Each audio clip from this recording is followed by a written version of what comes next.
Good morning.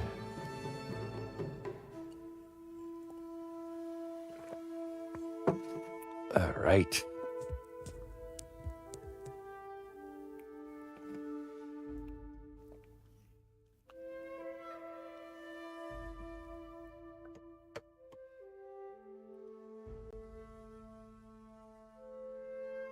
How we doing there, Dr. Kaput, PB, Looney Lorna, Pita,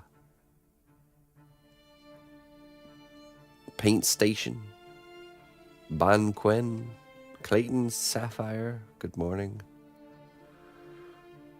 Starting a little bit slow today. I got hit the, whatever was going around the house came to fruition for me yesterday, so I'm in a little bit of recovery here. I was like, I sneezed like probably 300, 400 times yesterday. And then that turned into some sort of cough.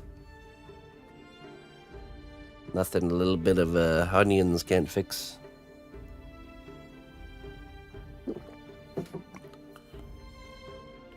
That's how it always is, though. When sickness comes to our house, I'm always the last one. So I always see it coming.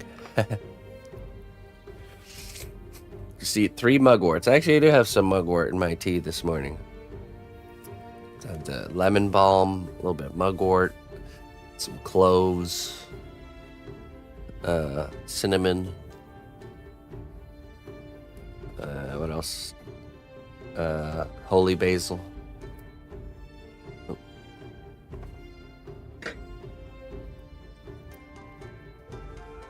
Just eat 3 mugworts. Oh, I did.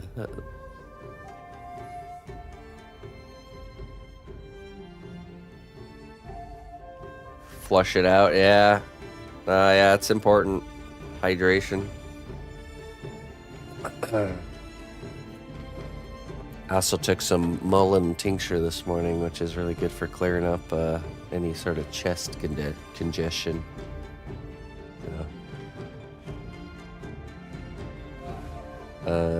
Okay, so we're gonna be doing homework today for the robot. Still got a lot of work to do, and we're gonna keep pushing this one forward here, so let's get to it. Homework.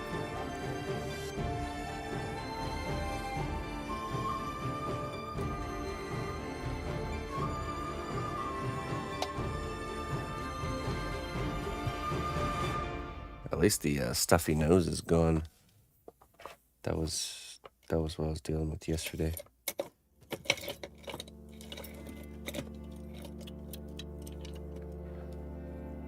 Okay, need some clay here.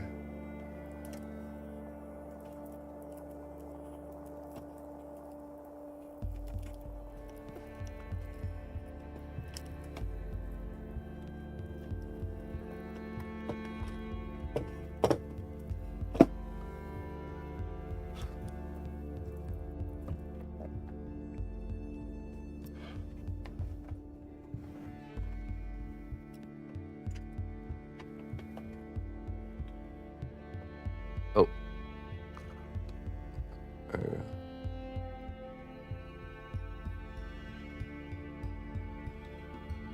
You want to be done with it? Nope. Trust me when I say I understand the feeling of a marathon project. And it's just beyond the reaches of those marathon projects that most people aren't willing to travel. So it's the secret to go further than most people. Further than they wouldn't go. That's where you discover new things.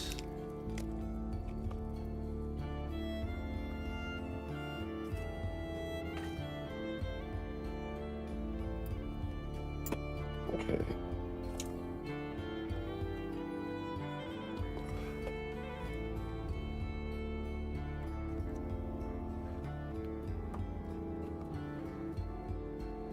Plus, it builds an endurance. always think about those guys that like like the creator of Stardew Valley. There's a game that came out that was extremely successful. The maker of the game I think he did all the development solo. It was a 5-year-long project. But look, he went where someone else wasn't willing to. He went where people usually aren't willing to go, which is a 5-year-long marathon project, and in the end found great success because of it.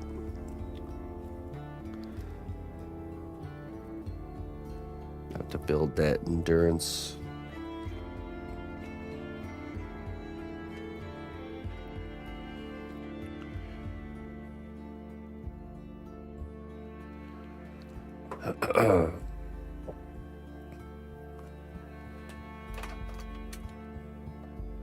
To boldly go.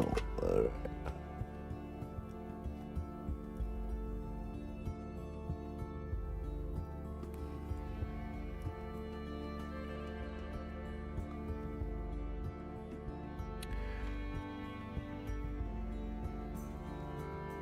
It's not like that though. I mean, you don't make a one-time bold decision. No, this is like a persistent thing. Endurance.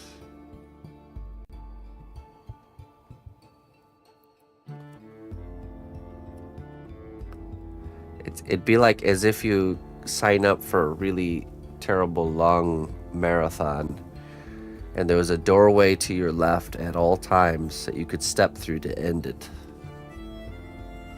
That is what you have to face when going down these personal creative journeys. Because like when you're in a really long marathon and you're in the middle of it, you can't just leave right away. You gotta finish. Greetings, fellow adventurer. We've got everything you need to rest and refuel. Hey. Panzer Fox, thank you so much. Thank you for the 1-month subscription. Welcome to the cnotbusch kingdom.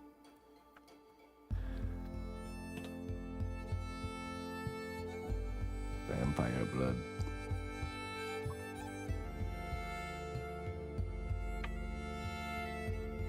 Thanks for joining us. I appreciate you supporting my work.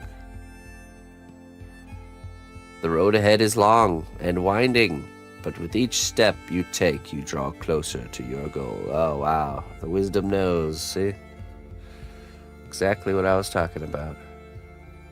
So don't focus on the long road ahead. Focus on each step.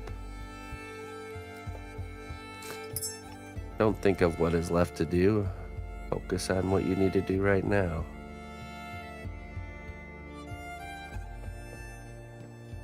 Okay, I think I want to make this attached to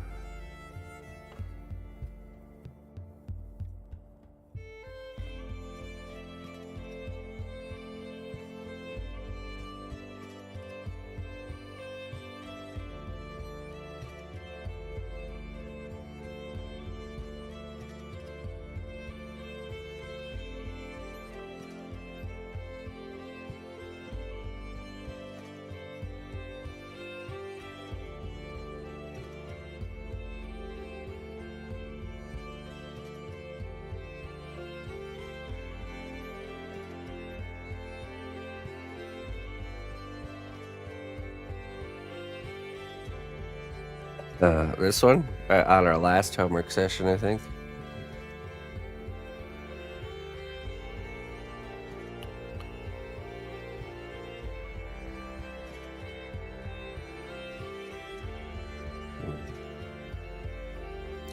The wood. I don't know. Just drill a hole and stick a piece of wood in it. There you go. That's how you do it. In case you're wondering how to do it. Drill a hole, put the wood in the hole.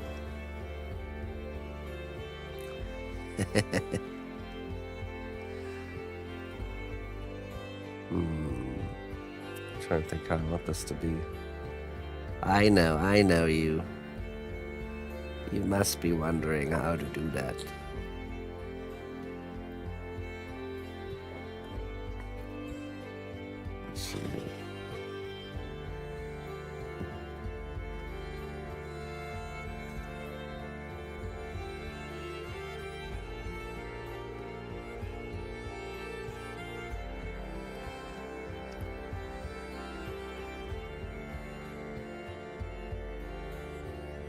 I think like that, actually. Yeah, okay.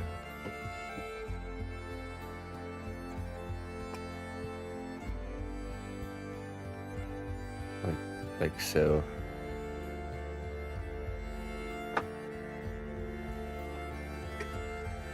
Actually, I'll show you how to do it right now. So we're gonna do it with the other one. No glue needed. Not right now. For now, don't need it.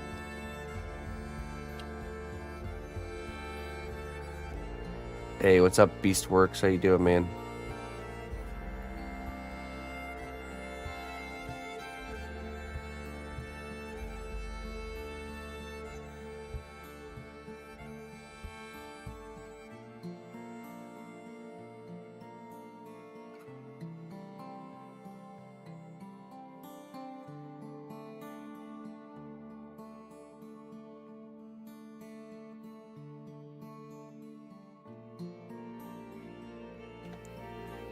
No, this is my own original design.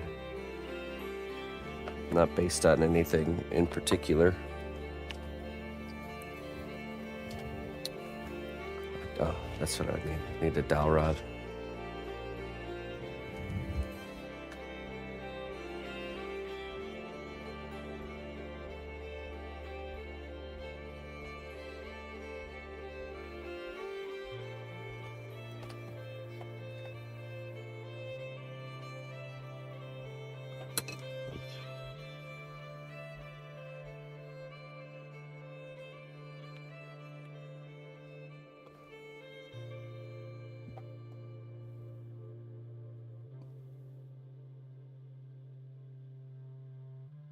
I don't know. I don't know which movie Tom Hanks was in. I know the Robin Williams one.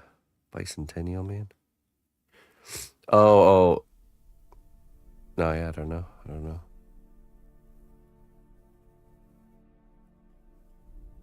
Finch. I don't think I've ever seen that one.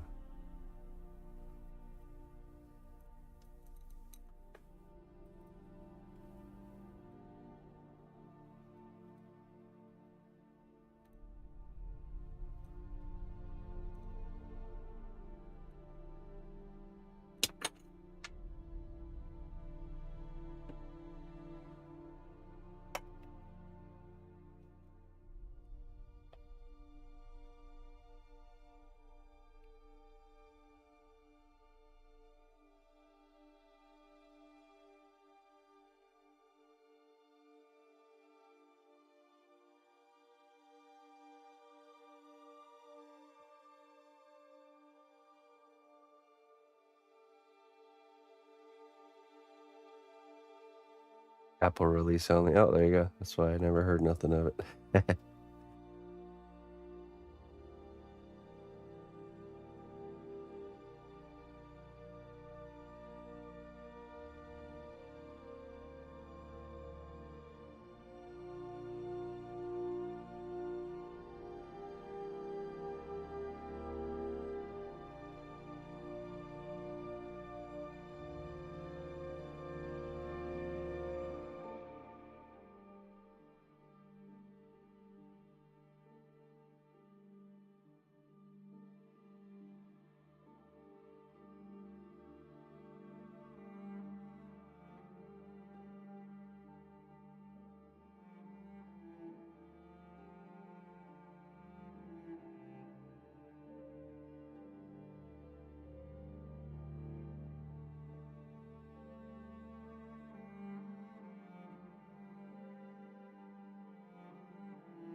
Right.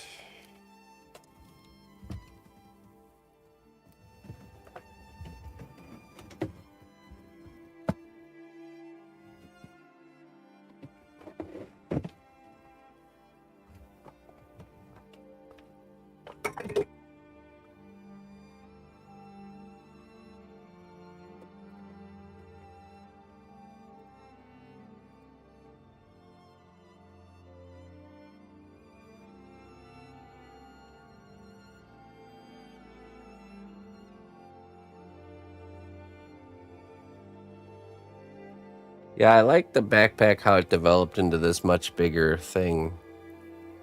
So this gives it that more of that, this hiking through the wilderness with this giant pack type vibe, you know? Like you ever see those huge like rucksacks?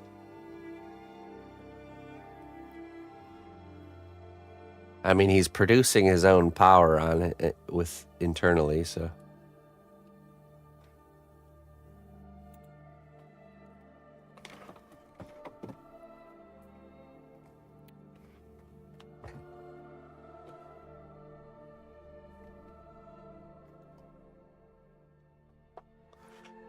Yeah, think what we're doing next here.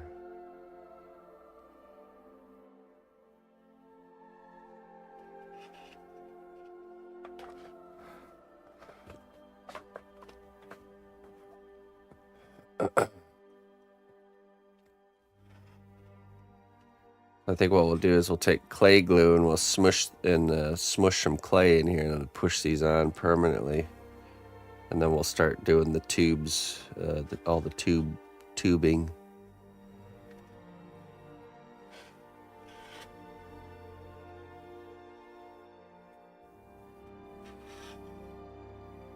I can show you. I do a sketch, but it's a clay sketch. Let me show you. This was our clay sketch. About the only pre-planning I've done.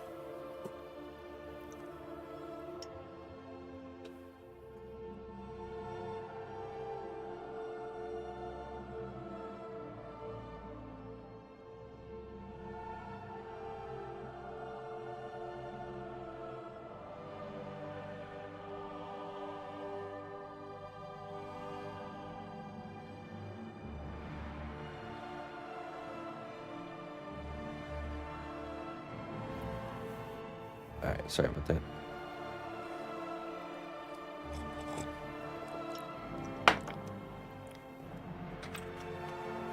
So this is our Mach 1 version, where we kind of came up with this idea of this explorer bot with this giant factory pack. So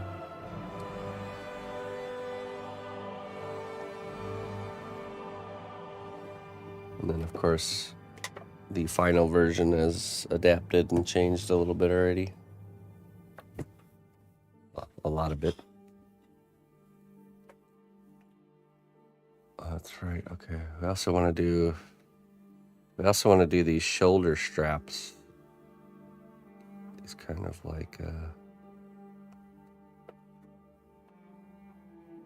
metal brackets. Oh yeah, that's right. I had an idea for that.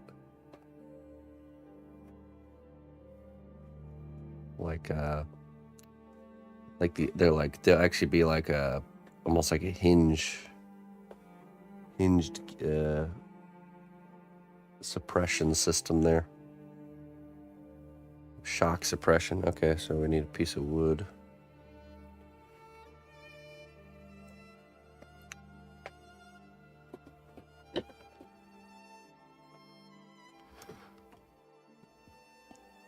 Okay.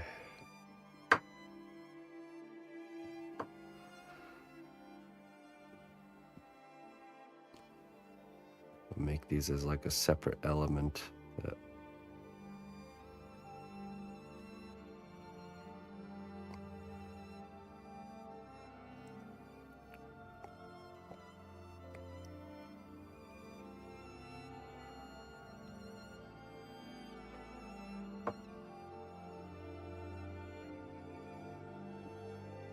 Something like that.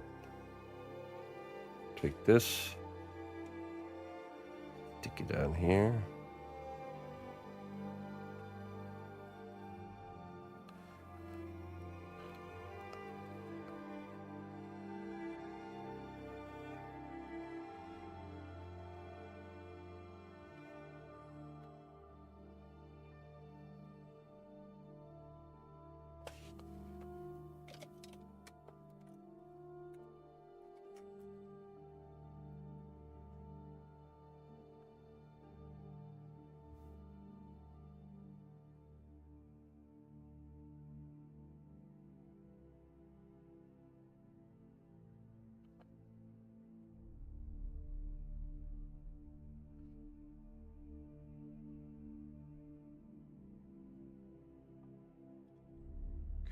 idea. Let me look up a reference really quick.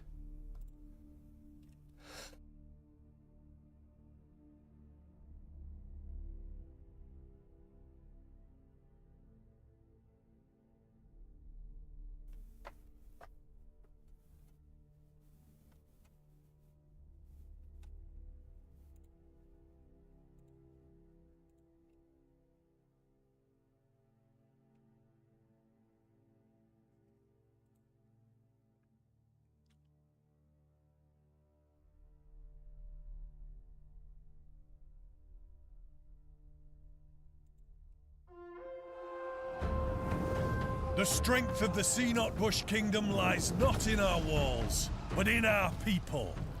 March to war.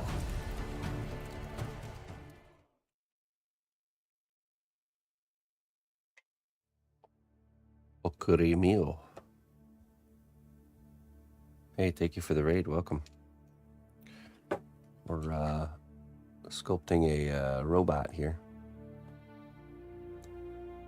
Working on this piece. I'm about to do these little arms that go from the pack to the character. What a lad, explorer bot.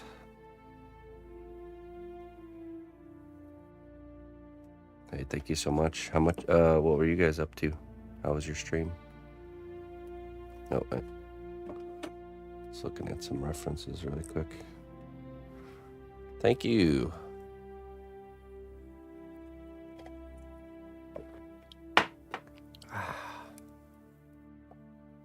Just a laid back Sunday. It's actually homework. So I'm teaching how to do this robot start to finish in a series, how to sculpt a robot. And right now we're just doing, whatchamacallit, homework. There's a lot of work I have to do so we can carry on with the class and get to the next step. So that's what I'm kind of working through right now. I'm working on a reference sheet for my original character Fun Times. Is a reference sheet like when you see concept art and they have like different angles of the character or like zoom ins on different parts of the character that are like in high detail, so like stuff like that. Exactly. Oh, okay, that's cool. Do you like doing character reference sheets, or is it not really something you look forward to?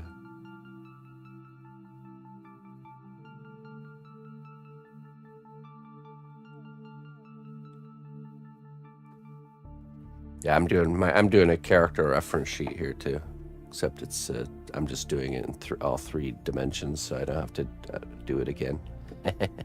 Just kidding. I'm just gonna take a picture of it from the side and the front when I'm done.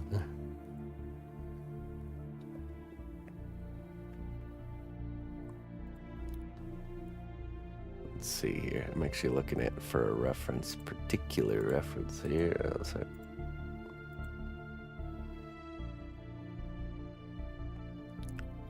okay.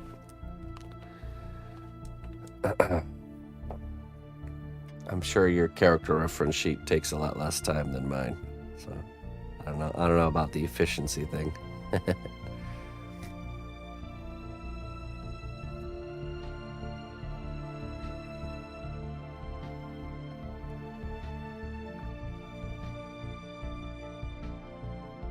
Let's see.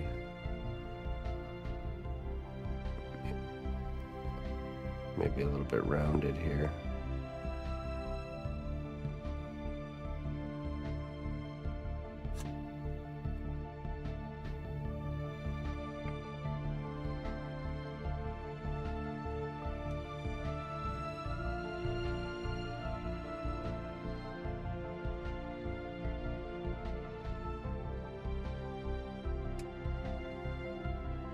No, I didn't. I'm self-taught.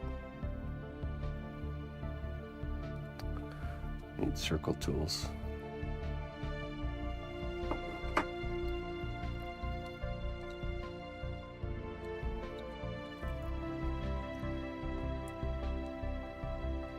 No, I started when I went to school. I was going for something called industrial design, which is like kind of like engineering, product design and engineering. But I didn't like what I was doing, so I got out pretty. I was 2 years in when I stopped, so. I had known of my passion for sculpting already at that point, but I just never really considered it a potential career path. So I tried to create something else. I tried to figure out something. 18-year-old me tried to figure out something to do. That was the best I could come up with. I got 2 years in the program. I enjoyed it, but it was very expensive. I started to see the look of sheer terror on the the juniors and seniors that were about to graduate. And I started to wonder to myself, why are they so afraid to graduate? And it's like, oh, it's because they're going to have to try to find a job real quick because they got to pay back all that debt. Like, do I really want to be in their shoes in 2 more years?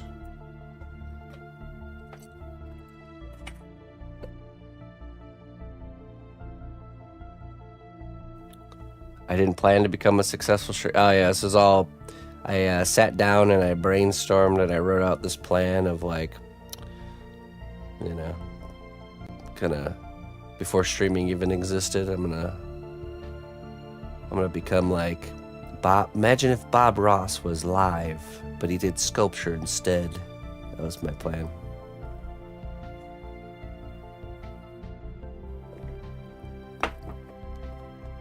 No, definitely not part of the plan at all.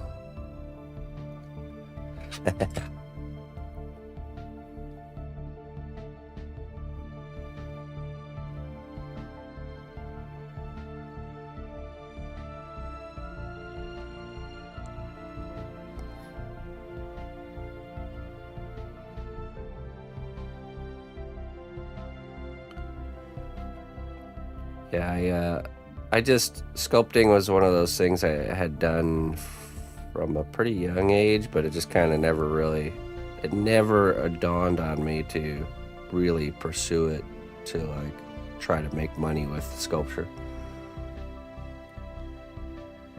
So it just took kind of like a perfect storm scenario for that light bulb to turn on.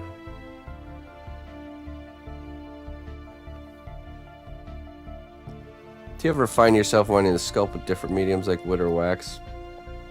I mean, occasionally for just for fun moments, but nothing like serious. Maybe wood, honestly, like not so much sculpture, but like working in other mediums, like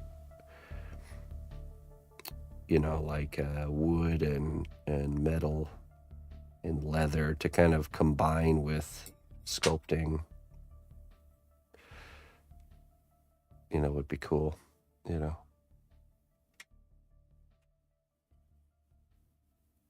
like using the sculpting ability as like an add-on to like knife making or something, to really make things stand out.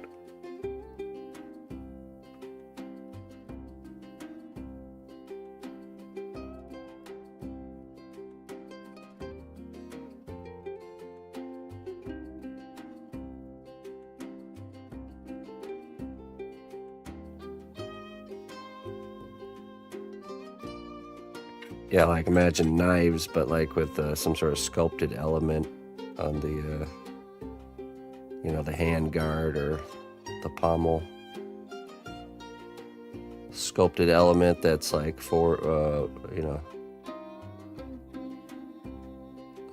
molded and casted in metal and added to it.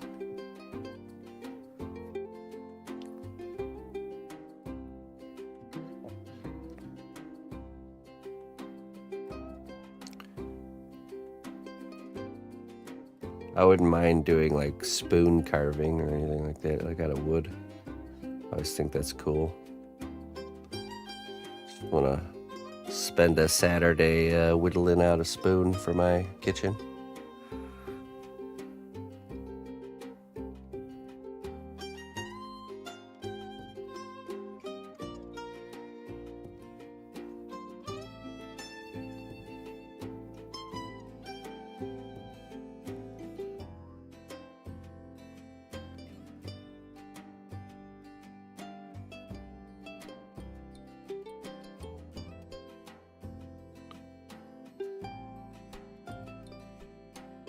Oh yeah, I bet.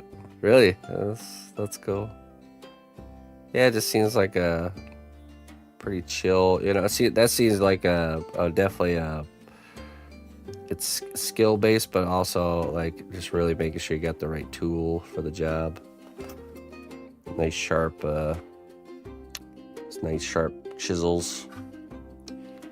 Are those like curved knives?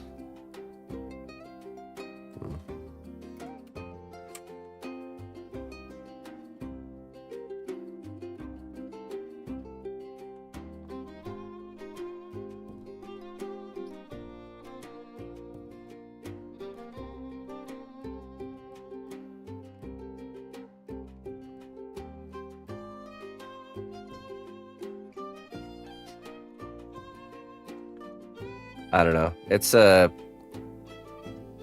sculpting takes up such a big part of my day. It's hard to week, I would say, day and week. It's hard to do other creative journeys. Kind of puts the life not in balance, you know, because it's like for me to like really, you know, one of my other hobbies is gardening, and that to me is balanced because that's a physical activity, you know. I'm not sitting in a chair doing that.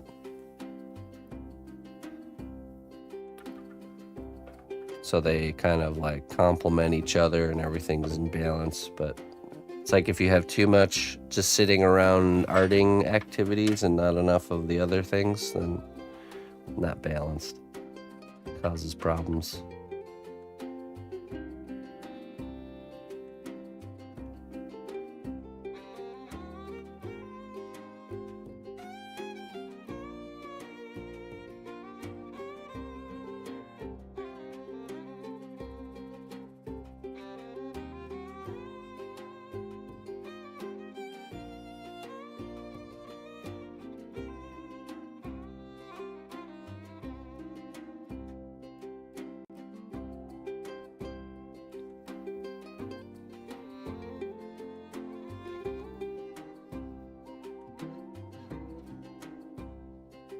Oh yeah, see, exactly. That works.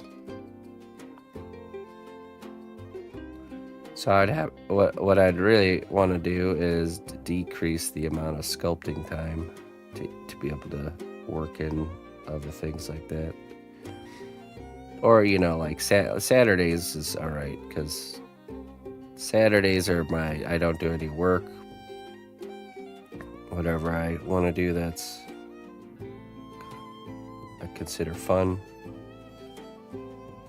Maybe it'd be a good winter Saturday thing. Unless the garden's not going, you know.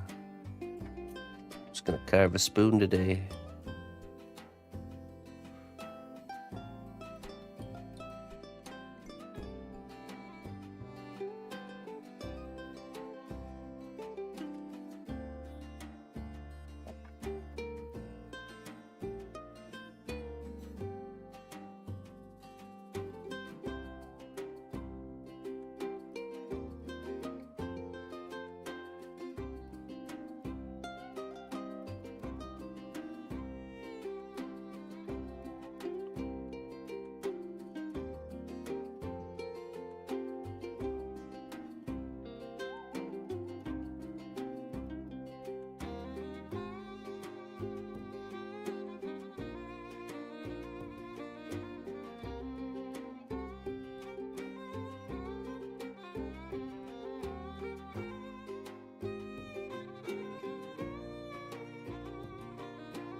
No, this is a class I'm teaching. The robot does have a home though. There's usually the class projects I just sell them. They're like open for anybody. Robot's already got a home.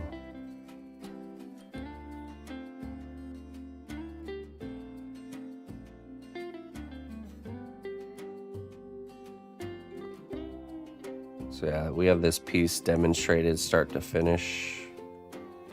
Today's not class, it's homework day, but we do the classes live on Sundays usually. I'm just at a stage in the project where I got a lot of stuff I got to catch up on to be able to demonstrate the next part.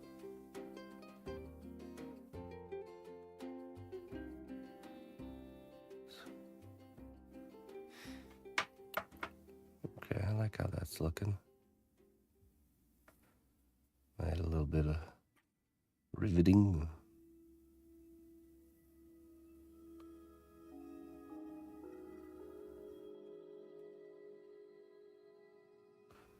Riveting.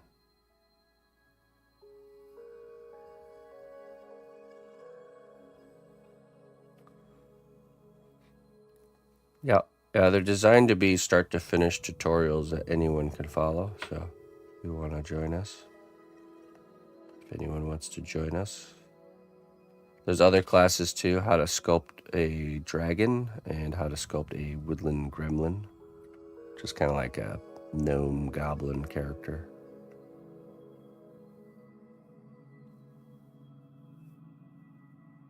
I'll leave that one a little bit more plain. So, Lavita Lux, come on here. I showed it. Go back and watch. No, I'm just kidding.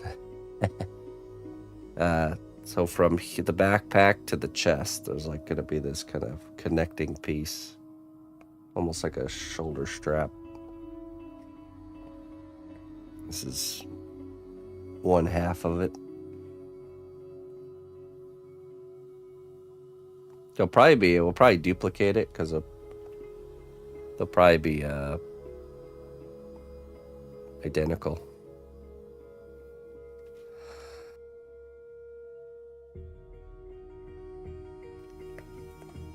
Excuse me.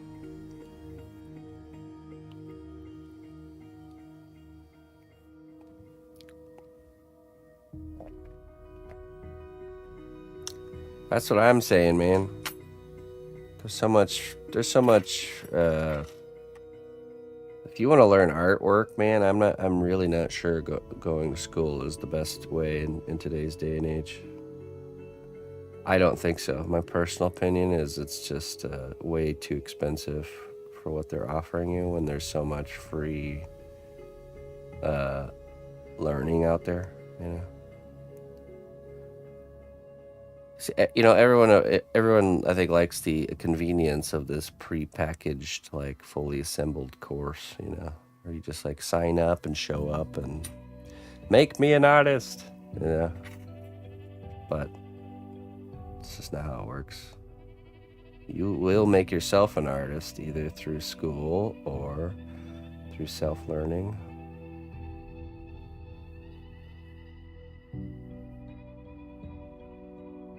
Just one's a heck of a lot cheaper than the other.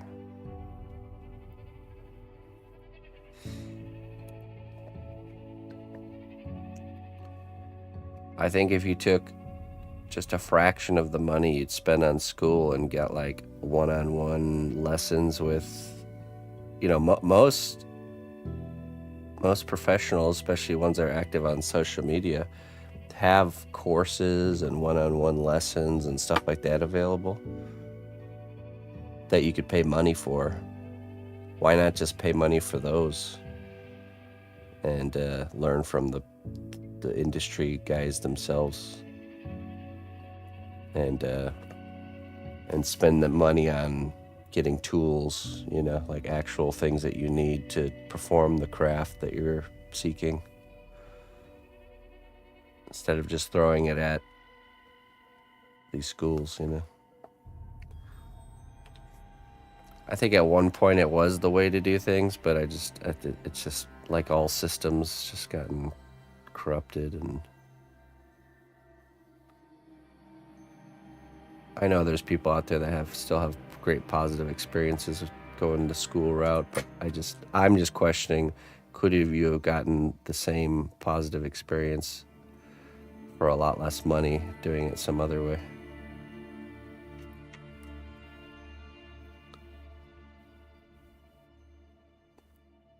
It'd still be cheaper than it'd probably be cheaper than like a year. It'd still be cheaper than 1 year. Like if you had like 5 to 10 years of like pursuing your craft, getting one-on-one lessons and like individualized courses and buying tools and materials that you need, you could probably like fund like 10 years of doing that for the 1 year of art school fee. Realistically. It's like, who would be better off? The person with the 10-year personalized pursuit?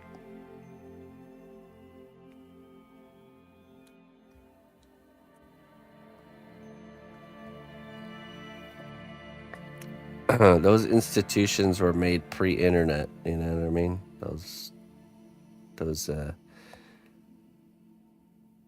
was it the ones that held the keys to the knowledge don't hold the keys anymore, but they pretend like they do. They do pretend like they still do. They have to maintain them dollar bills coming in. I can't tell you how many times I've met people that own their own businesses, working for themselves, being very successful, and it's more of them that I've met didn't go to school, but then actually went to school and finished it. So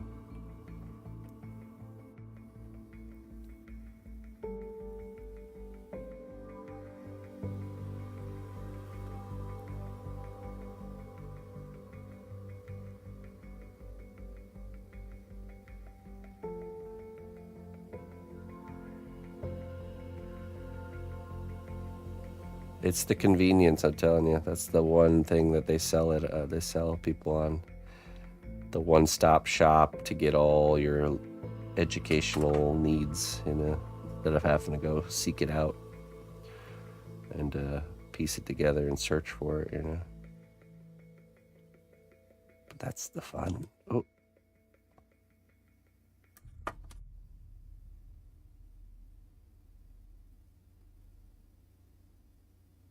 Especially for a young aspiring artist. Yeah, right, exactly. Doesn't matter what your test scores look like in world history. Nobody cares about your scores. They care about what your portfolio looks like, what you're capable of.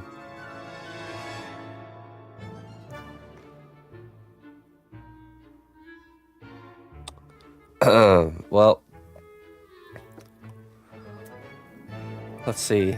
No, because I guess no, but I also didn't live at home, so I did it the real rough road. The rough road. It was so let me think. Yeah, so 2 years in, I stopped. After I stopped, I just started working. I grew up in Illinois and I lived in Colorado at the time.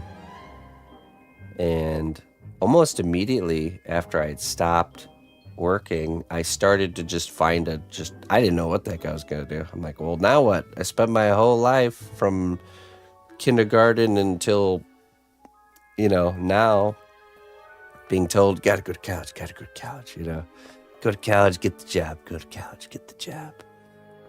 And it's like, well, I just axed the college part. Now what? What's the next step now? It's like uncharted territory. You don't know what's going on. unplugged from the Matrix, sliding down a gutter of sludge. Had no idea what the heck I was gonna do. I was like, well, I do need money, so I guess I'll get a job. And I started working at Target. That was the only place I could get a job at the time, but it was only part-time. So, and I needed full-time, but it was really hard to, strangely enough, it's hard to find a full-time gig in like retail. I don't know why. They just like having part-time employees, but probably, because full-time, they actually have to give them benefits and stuff. I think that's what it is. But anyways, I started using my free time to try to generate some sort of revenue with the skills I have, which are just artistic skills. So I've always had this way of thinking because of my father. My dad we grew up in an environment where he was always doing side jobs. So he would do his normal main job, which he worked in. He worked as a machine operator. So he operated the big heavy equipment on construction sites and stuff. He'd come home and then he'd have a whole slew of side work doing, like, he was a certified plumber, so he'd do like plumbing work or basement remodels and, building extensions onto people's houses, roofing, you name it, he did it. So he was always doing that stuff. And he was dragging me and my brothers with him to earn our keep, But he used to always kind of preach that, to not kind of have all your eggs in one basket, have alternative revenue streams going. And, that way if anything ever happened to his main job, he'd have something already set up that was going, because it takes time to get things going. You can't just flip a switch. Little child labor assistant. Oh yeah, I was using like a Sawzall and cleaning up trash on the job site and stuff like that. I mean, we were like, probably like, I don't even know when it started. But I picked that up real early because I remember when I was probably like 12 years old, somewhere in there, I was doing, I was mowing lawns. I had probably like 4 or 5 grandmas in the neighborhood that they paid me weekly to come mow their lawn during the warm months. They paid me to come do their leaves, to shovel their driveway. And I was taking my money. This is when I was like real young, and I was taking that money and I was burying it in a no man's land between the backyards because I didn't trust any of my siblings. I was one of 5, so I always have this theory that maybe young me forgot to take out the final withdrawal, and that there's actually a little buried thing of money in that area. The backyards didn't all quite butt up against each other, so there was this like strip, this like no man's land, like almost like an alley, but it was just dirt. It was just a piece of dirt between the fences. That's why I buried it. That was my banking system when I was younger. X marks the spot. I remember it was just right outside the fence. It was because I could close the fence behind me. No one could see what I was doing because it was like, just all fences. So anyways, so I just always had this way of thinking. And so when I got into that situation, I was like, immediately started working on figuring out a way to make some extra money. But my first thought wasn't sculpture again. I just didn't realize that was something that could be, it was something I enjoyed to do, but it wasn't something I thought I could sell, make money at by selling work and stuff. It was like an accidental discovery. I started by painting Warhammer minis. This was back when the only place to sell stuff online was eBay. And I would buy sets of minis and paint them and sell them. Pretty cheap, but it was making some money, you know. I'd buy a set for like $30 and then sell it for 60, fully painted. Because I just knew there was a lot of people that liked to play, like, but didn't want to. They didn't like the painting part. They just liked the playing the game part. But one of the rules is you have to have painted minis to play. And then I started, and then I figured out sculpture was the thing because I made a sculpture of a hydralisk from StarCraft 2. Just because I wanted to. It's just been a while since I had done any sculpture, and I really wanted to, and I sculpted it, and then I just took, well, it was only a matter of time before I just thought of, why don't I try selling this, since StarCraft is about to come out, and there's probably hype there, and I sold my first piece for $50. I posted it, and it was like the night I posted, I think it sold. And I enjoyed making that way more than painting the minis, so.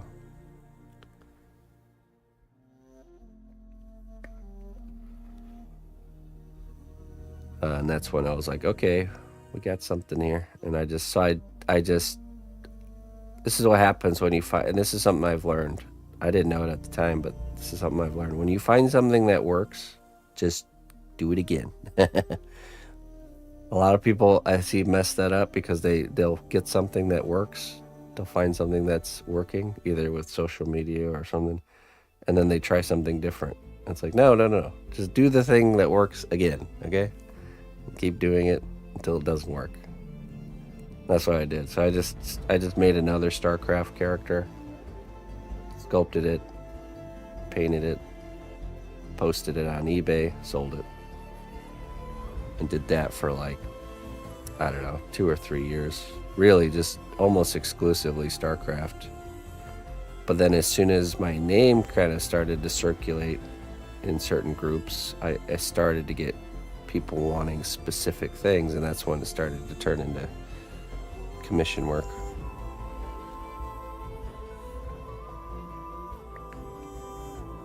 And then streaming, another accidental discovery.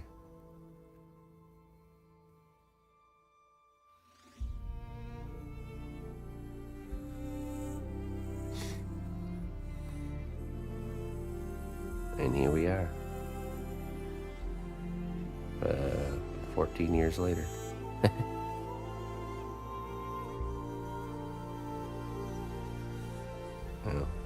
Now streaming, I discovered Twitch when it first came out in like 2011. This gal shared it with me. She was super into it. The gaming side, you know, because it was only gaming back then. And then I wanted to stream games. I didn't actually want to stream sculpture initially. So I saved up money, and it took me a little while to get a computer and everything ready for a streaming setup.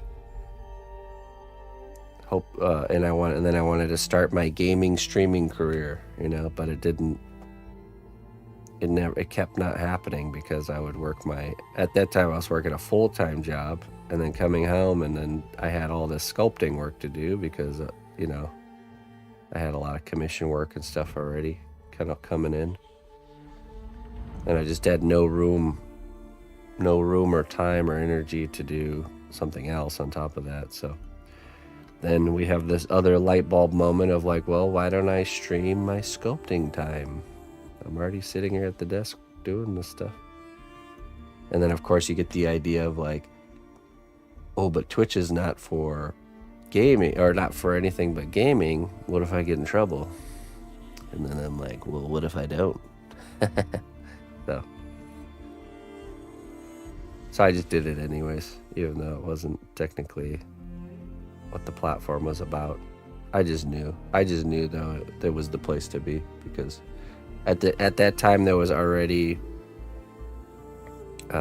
Justin TV was around, so I technically should have started streaming there, but I just knew that was not going to last long. It just was already kind of crumbling, you know.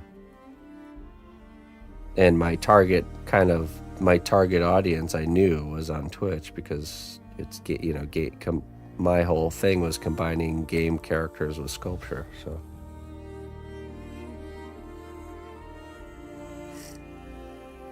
yeah, no, I was the so I became the very first non-gaming partner on Twitch. So I started streaming. I started streaming sculpture when everyone else was doing games, and it blew up really big, because that's just the nature. That's just human nature.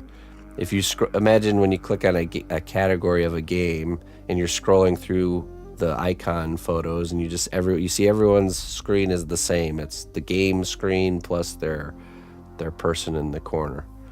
And then all of a sudden you scrolling and you see some guy with hands in front of the camera and clay, and it just took off because I was the only one doing that. So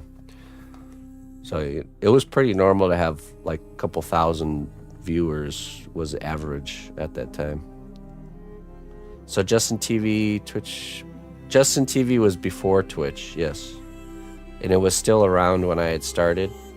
They started up Twitch because they wanted to create like a gaming exclusive platform. Hey, what's up, Sir Savage? So they wanted Justin TV to be everything else, and then Twitch TV to be just gaming related. And I didn't start on Justin. There was other artists that were on Justin TV that ended up coming over once it went down, but I just started straight up on Twitch. And I think my first big stream was when I started I did a Dota character, and the Dota community caught on, and my stream went like really big real quick. And then I went from Dota to like League of Legends, when League of Legends started getting more popular. And I would just stream under whatever game I was making the character from, and it just did really well back then. So then it came time to me applying for partnership, and at that time it was very rare that people actually got partnered, and it was the only way to monetize your channel. So up until that point, even though I had like thousands of viewers and stuff, there's no monetization, no ad revenue, no subs, nothing. And so it was just tips. Back then, they didn't even have pop-ups. You know how we have like the pop-ups that happen on the screen and stuff? That technology hadn't even been invented yet. So it was a very different world back when I started. But then, so I did it. I decided to apply, because my worry was if when I applied for partnership, they would realize that I'm existing for sure and doing something that the platform wasn't designed for. And so there's a good chance they might just say, hey, you gotta get out of here, dude. You know, like, but instead initially they said, so I had like, I think my average view count at the time when I applied for partnership was like 600 viewers average. And when I applied for partnership, and they messaged me back saying my numbers weren't high enough. That shows you how hard it was to get a partnership back then. And so I was like, oh, bummer. And then later that day I get on stream and I get a bunch of staff showing up in my channel, and they're like, oh wow, this is cool, blah blah. And then somebody came in with staff and said, hey, forget about the email we sent you this morning, and then they partnered me like live on the spot. So I was like, yeah, you know. And then after that, yeah, then that's it. I've been a partner ever since then. Was that 2013? I think 2013. So I started in 2011. Actually, no, I think it was only like 6 to 9 months between when I started till when I got partnered. Yeah, I'm actually I think I'm in the top 200 partners on all of Twitch, like time-wise, chronologically. I'm like number 180 something. I can't remember the exact number, but yeah, top 200. First non-gaming partner. The first one they allowed to get through. I was the Trojan horse. And then all of a sudden, what came next was destruction, hot tubs, ladies jumping around and ice Poseidon.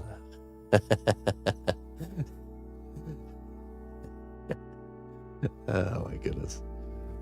And drinking streams and all the great things. Clay Blazer. No, they did. They really took a shift. At that point, they shifted to, we're not just a gaming only platform. And they probably so after they partnered me, I think they started allowing other content creators that were not doing just gameplay. And then I think they had probably a first group, which was like a test group. And then they saw it was doing well. And that's when they allowed things that were not gaming related, so. And onwards and forwards we went. Twitch was different back then, though, man. It was definitely different. It's changed. It's become more of like a Borg entity. It was a lot more personal back then with like the staff and stuff. I mean, at least in my experience, the way it was run and the way the staff is. So. But that's all right. It's still a good place to be. I'm happy for it. Still is the place to be for live streaming, Other places are trying to make it happen, but it just seems like people prefer to be on Twitch for now. Yeah, I used to have them poking my chat all the time. Pukuri Mule. Yeah, I don't know. Maybe they've all been replaced by AIs and we don't even know it, Twitch headquarters is just a giant like AI brain, just sitting there like humming. Rectify, zapping users.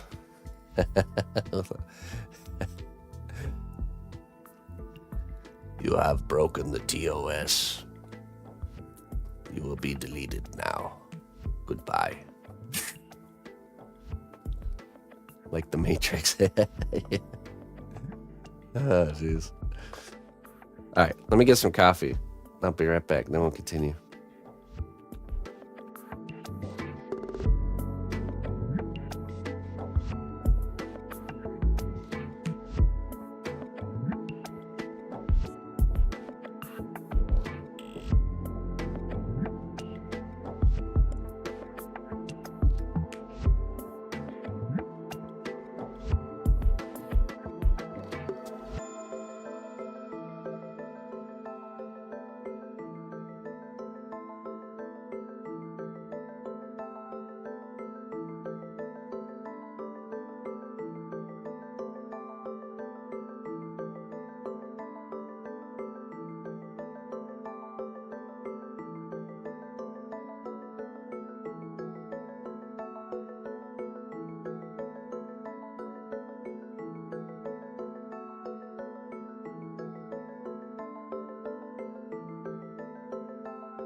Okay.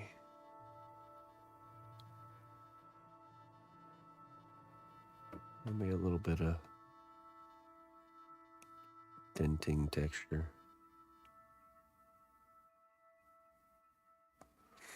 I should have just took this piece with me. It's pretty much ready.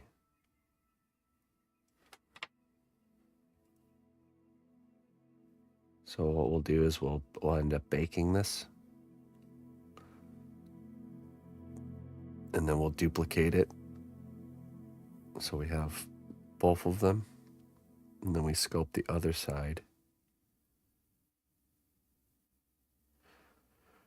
And then we duplicate the other side. Now we only have to sculpt it one time.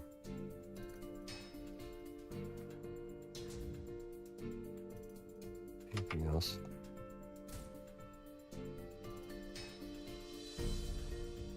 I want to add like tubes and stuff like that, but that'll be done after the duplication process.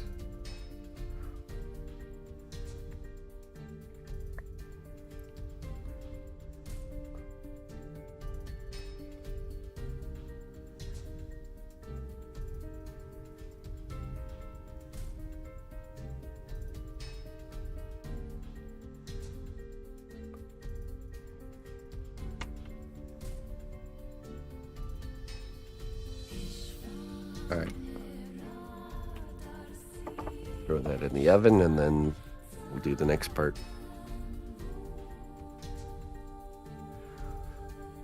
No. I had the shirt cam from the beginning. It's called a shirt cam. My first version of this actually just hung from my shirt. And then that didn't work for very long until I used to tie a string around my neck and then hang it from the string. But it was always I always had the first person perspective from the very beginning. That was my first good idea for how to display the stream. And then the shirt cam came in, or the harmonica cam came into being when I started to grow, when I went to wizard school, and my beard, one of the requirements of wizard school is to have a wizard beard, so it started to cover up the camera, so I had to move the camera from behind the beard to in front of the beard, and then that's when I came up with the harmonica holder.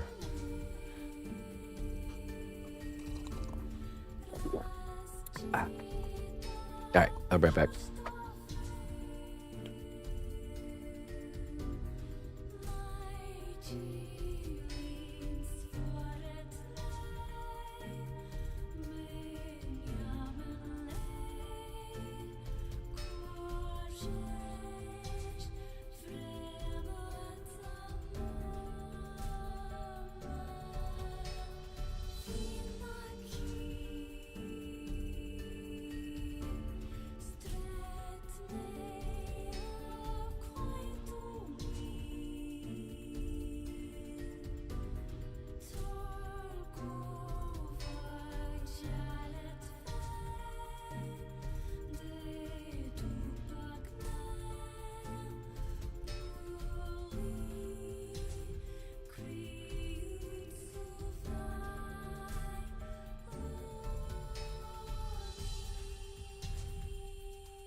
All right, that is cooking.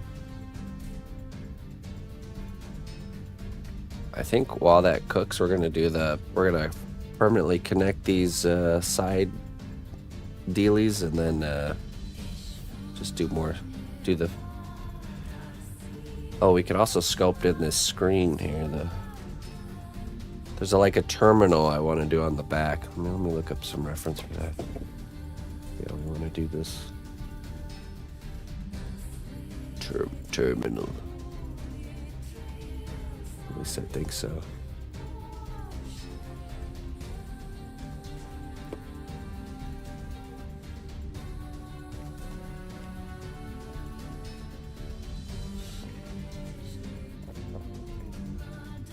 Oh, let's look up Fallout terminals. I always liked how those ones look. Yeah, no, you know what? Access terminal.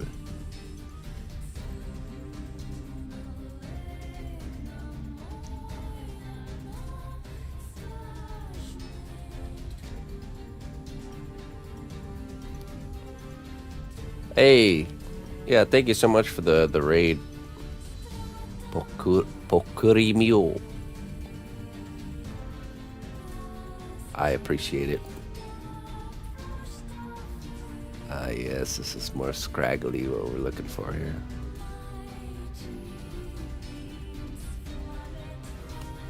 Okay.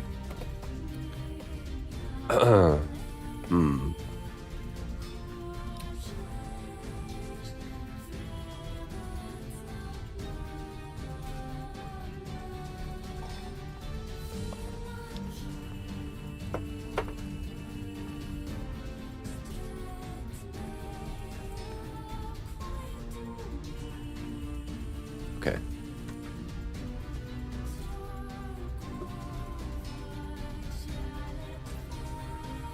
Let's do some C1 separator because I want to make this detachable. Oh, that's actually good that we're doing this before we attach these pieces here.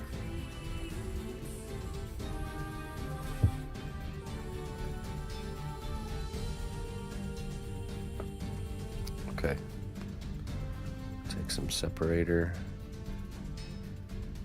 I need a brush.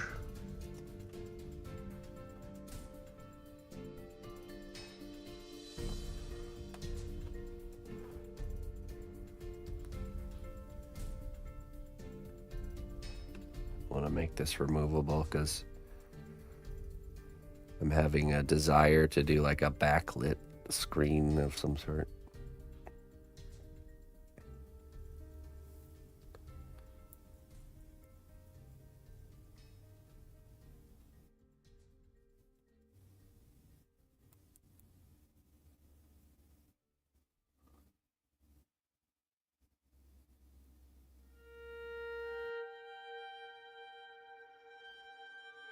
Okay. Use the heat gun and dry it quicker because we're impatient.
There you go, Clayton.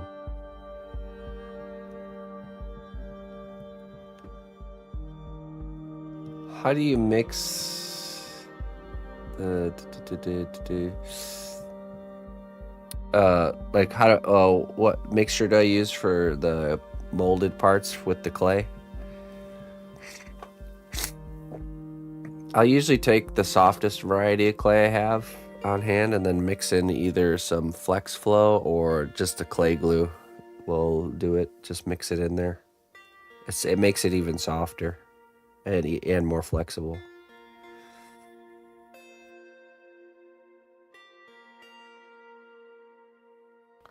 Excuse me.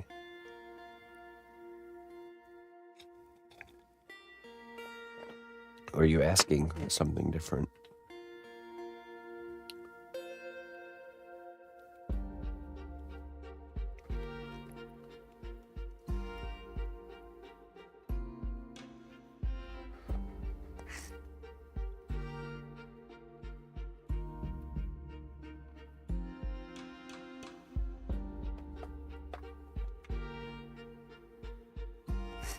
Clay and clay glue. Yep, that works.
Evil.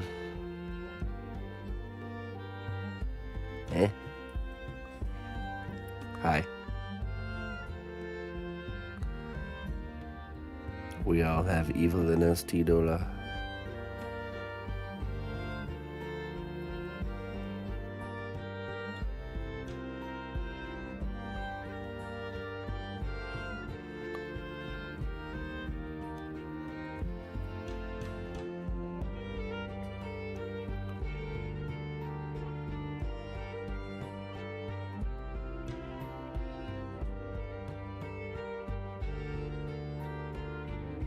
It's how we choose to use the evil.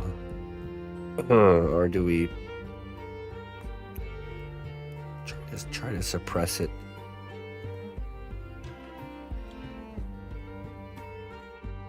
To fight against it?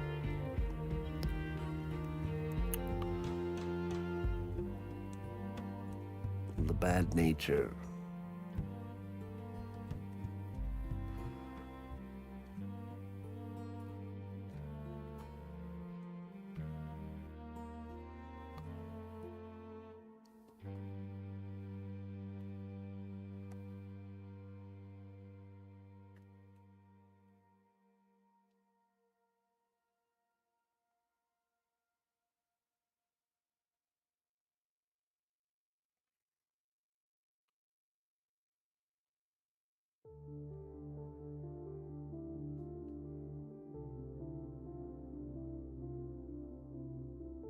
Right. Didn't you know you're in a battle against yourself? That your doppelganger lives within, constantly waging war on you?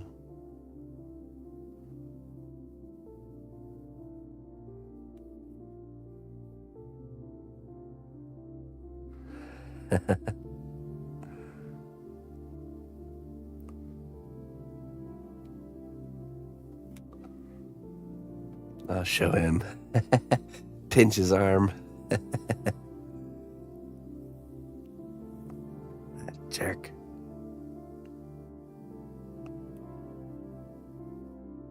Oh, he's choosing to sit around and do nothing instead of my awesome plans that I have come up for myself.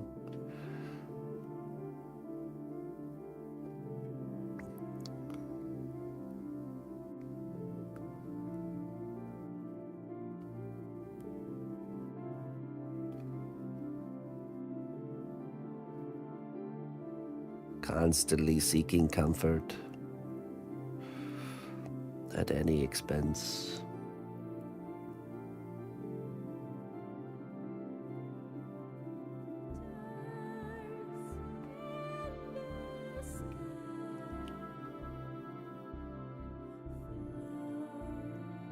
Like Venom helping the heroes.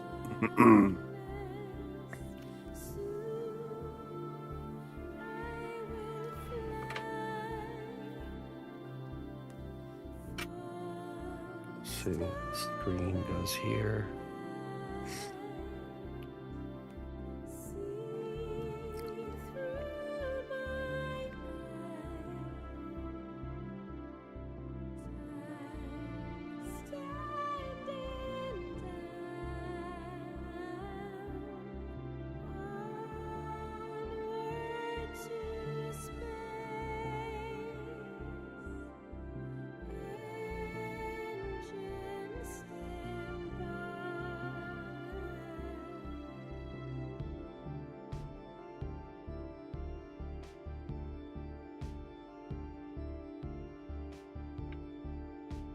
Should you be worried?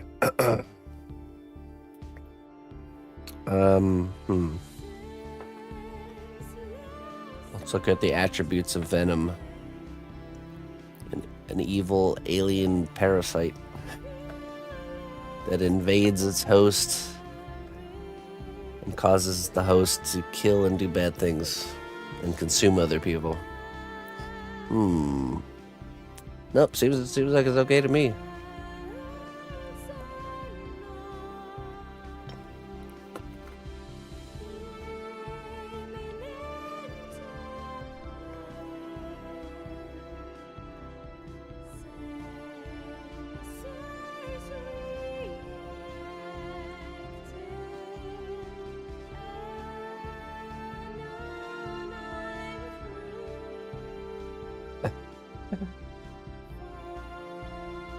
Actually, the symbiote has a great deal of lore to consider. Nope. Fundamentally, not something I want to be dealing with. I'm kind of, I like not sharing my mind and consciousness with another entity.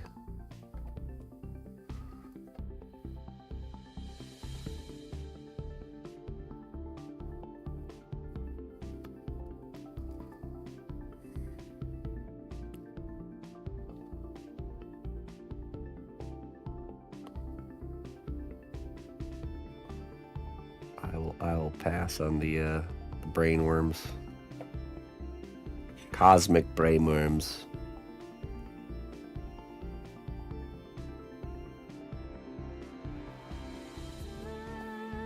Did Todd McFarlane do a version of Venom? Interesting.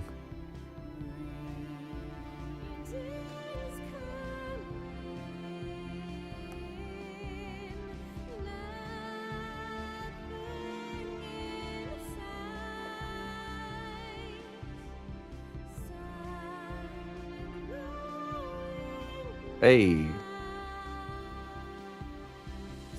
Punkzo. Am I saying that right? Welcome. Feel free to ask any questions you may have. We're happy to have you here.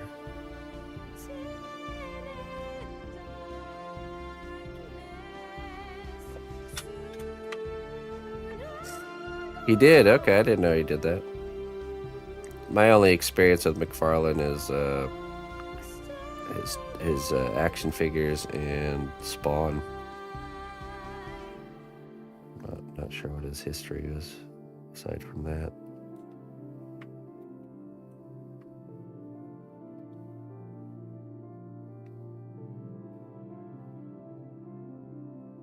Slap Monkey, hello.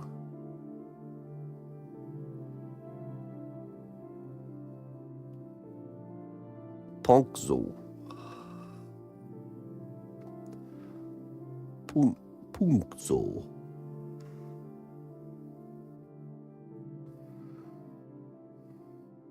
From Poland.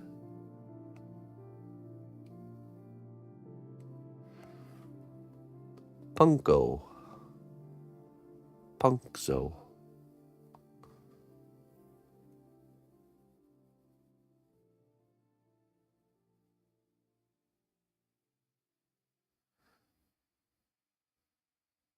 Unsigned baseballs. He's a collector, huh?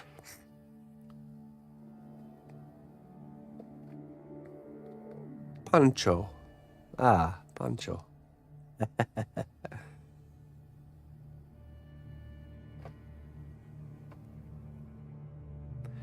Pancho.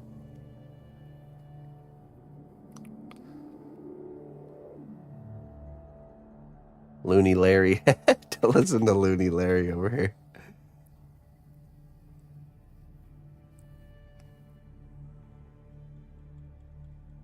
Hey, thanks a lot, Ponzo. Yeah, we're happy to have you here, my friend.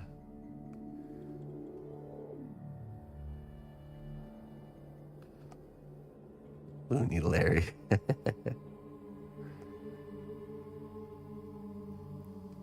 I mean, do you trust anybody with Looney in their name? Come on.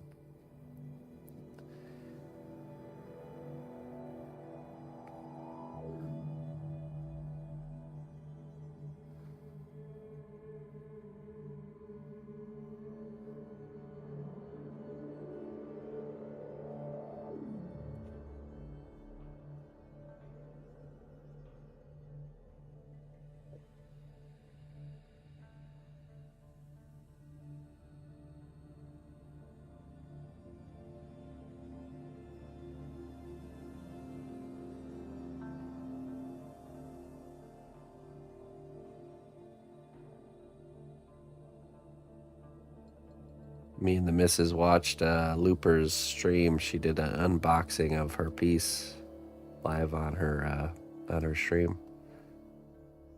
It was pretty cool, man. Cool to watch. Panko breadcrumbs.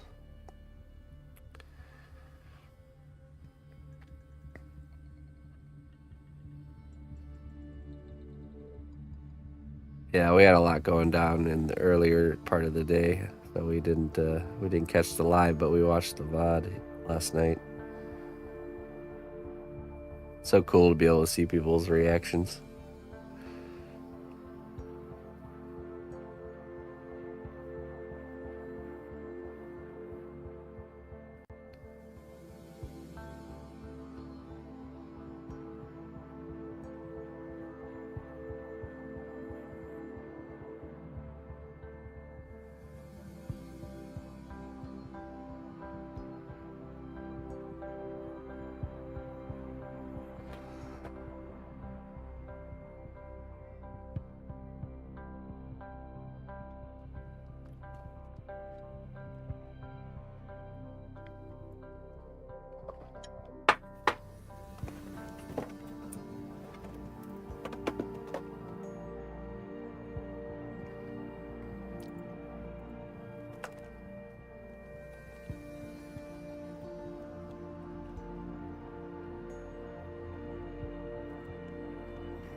Yeah, a little bit stale. A little bit stale. We'll call you a stale breadcrumb. That's your new name. Stale breadcrumb. There we go. Now we're getting somewhere.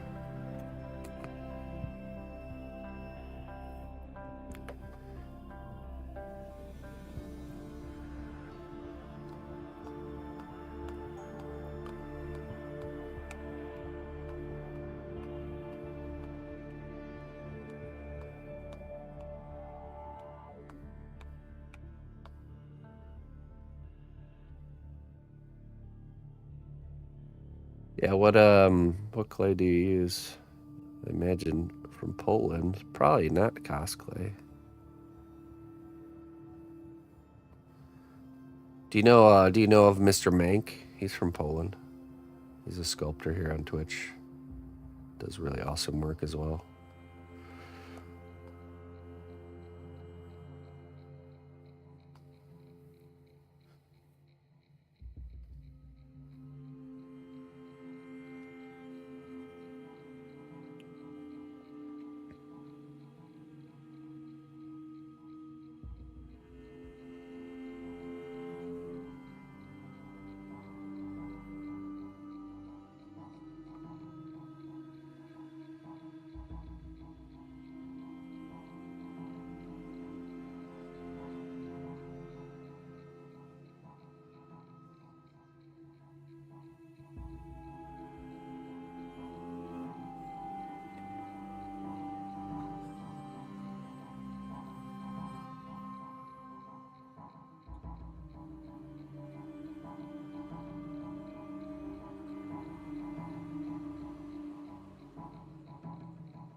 This clay, yes.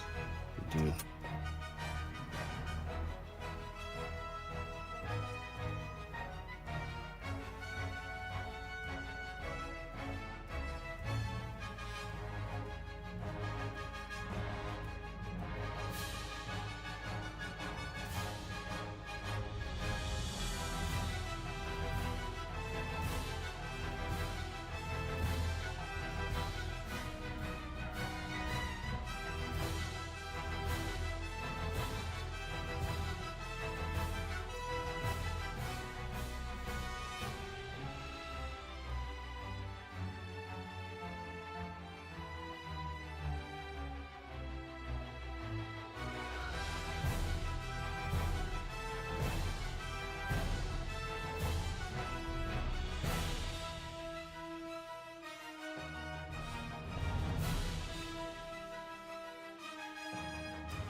What's this one from?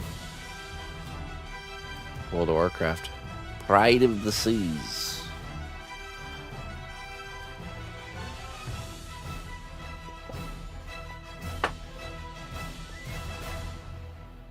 Okay, let's see here.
You can call me whatever you want. Leave the new guy alone, PB. That's enough. That's enough. Let's go like an R2D2 plugin.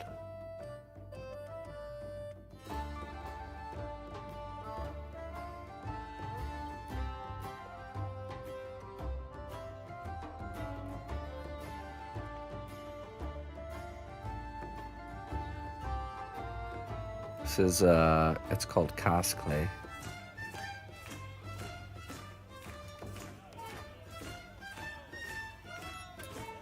COSCLAY. You can do exclamation point clay to get a link. It is made by the same people that make Monster Clay, but it's very different. You're able to bake it and make a finished piece out of this stuff. It's very durable and can be painted.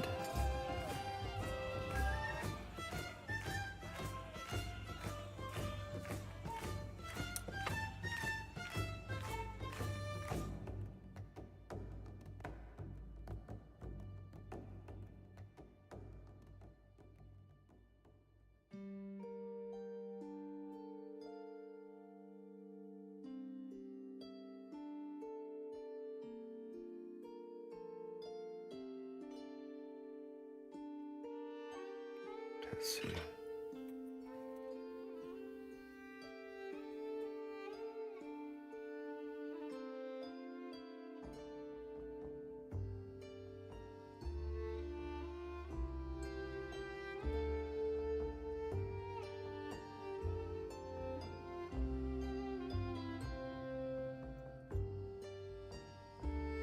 Get a fresh knife blade here.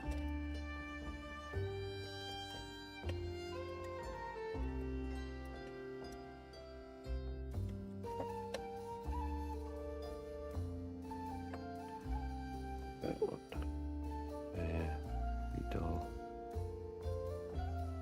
Fresh blade.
Nero. What was your first screen name? Nero. Neuro. Enero. Enerove.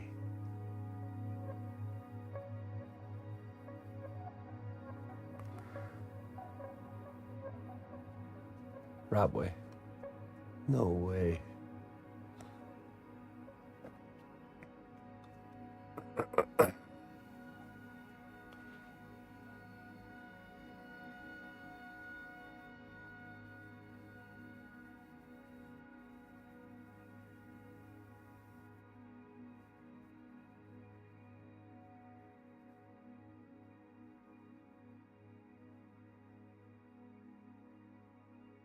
All right.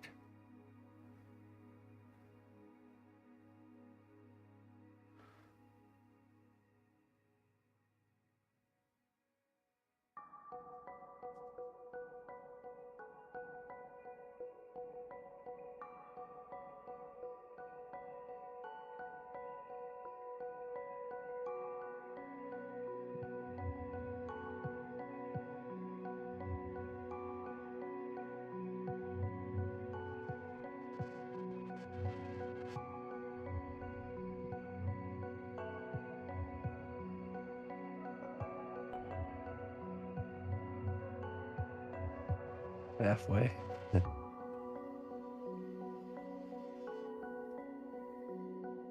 The narrow way.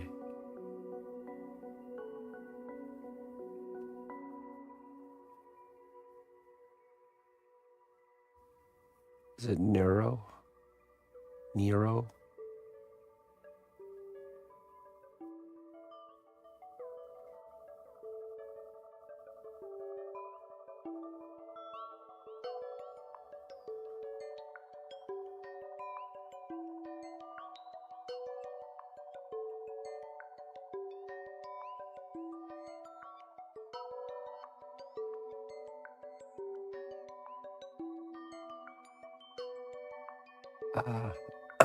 Okay.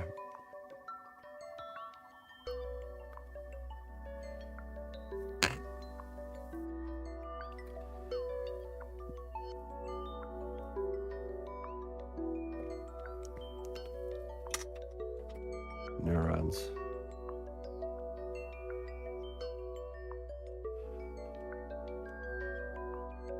The neutron way.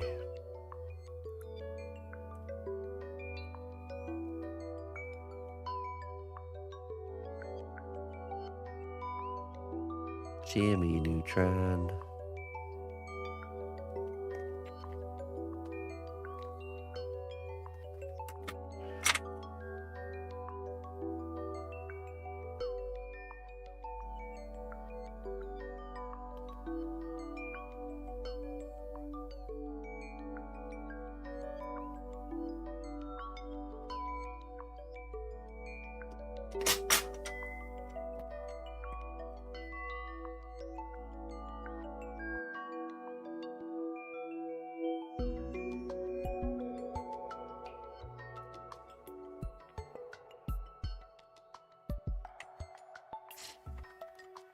Yeah, you can change your name on Twitch. I think it's like there's a timer once you do it though. Like 6 months or something like that.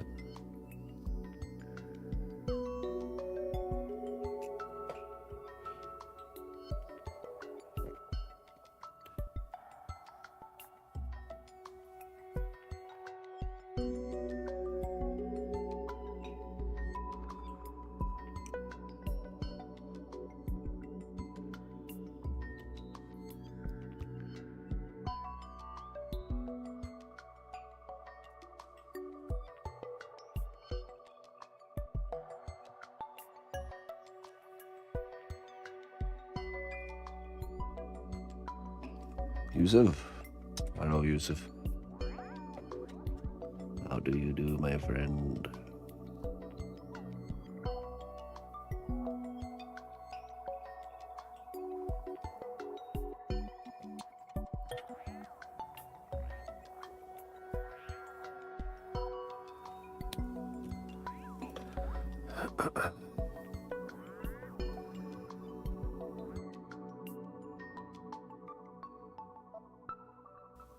$60 days. Oh, okay.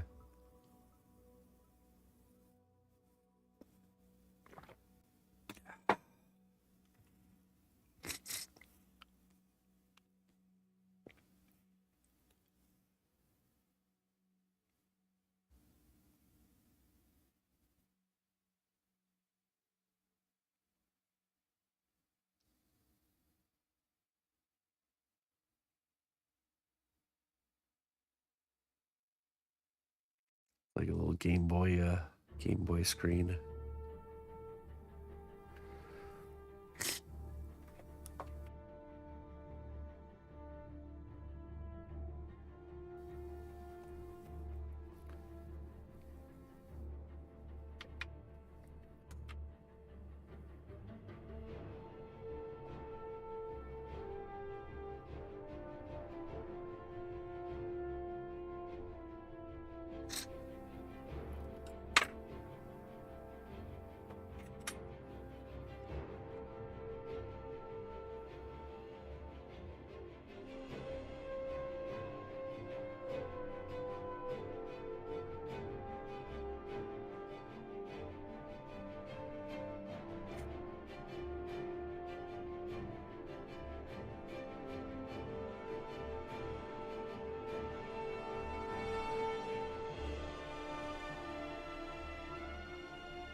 Isban. Good day. Let it be known throughout the land, new champions have been welcomed by our honored recruiting hand. Well, hello there, Sunny. Sunny, thank you so much for the gifted subs. Welcome new members to the kingdom, and thank you very much, Sunny, for supporting me. I appreciate that. I appreciate that very much. So much so that you will be getting one of these special wisdoms. This one's extra special. I can feel it. Let's see what it says.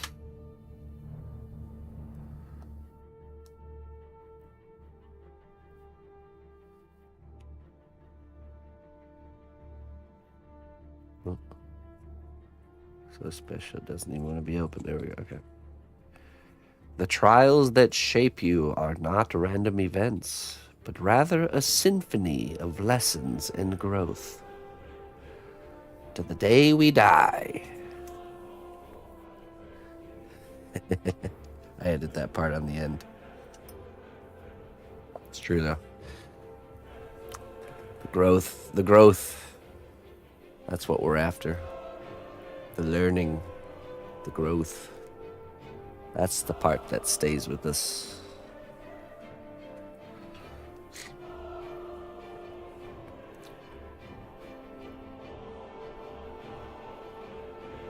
A blacksmith cannot forge a blade without there being fire. Right? The fire of trials and hard times. It's what shapes us. Shapes us into a blade.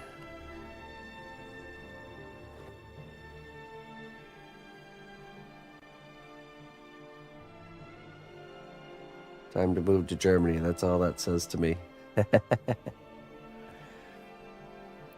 Why Germany? Do you have family there or something?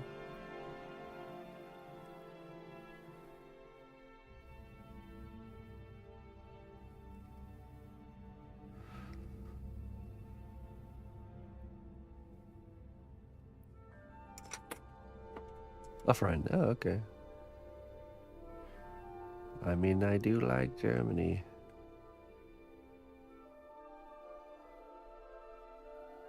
I'm not sure how much I'd like living there, but I do like it. I like visiting.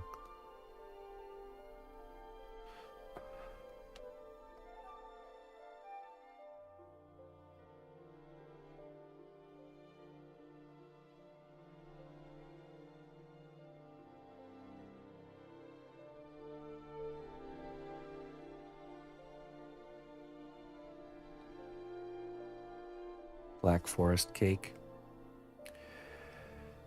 No, I don't do that. That's the typical like touristy type stuff. I don't get that experience. I get the like real German countryside experience. The recipes and things I eat are stuff no one ever talks about, just stuff I've never heard of or had before. The cakes and the desserts and the meals are all just very unique. Yeah, not the typical like poster things. Polana. No, I only drink that in the States because it's one of the only German beers that's available. Usually when I'm there in Germany, my father-in-law likes drinking this beer called was it Urchin? Orhan. That's what Orhan, which means like old rooster. That's it. And then the image of it is just like an old rooster. Give me an old rooster. Scratchy rooster. Orhan.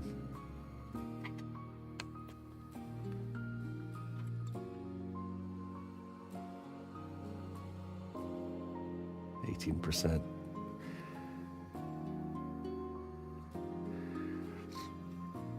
No, they don't do the heavy stuff, man. I'm telling you. Well, I mean, they do. Some people do, but yeah, beer is very nice. Very nice there.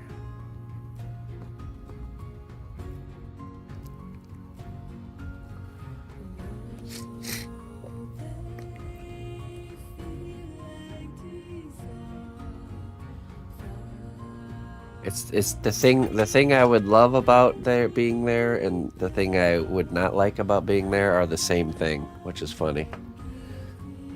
Because I would love to be there for the higher regulations on certain things, but I would not like to be there because of the higher regulations on certain things. Basically, the parts that are regulated that I really like for example, food ingredients and stuff like that, is really a nice thing. But they have that same level of regulations over like everything, you know. So just, I have a very free spirit that just likes to do things without needing to fill out paperwork to do them, you know. There it's like you can't even like have a campfire, it seems like, without filing some sort of paperwork first. I wouldn't like that, I think. I got that American free spirit. I'll have a fire in my front yard if I want.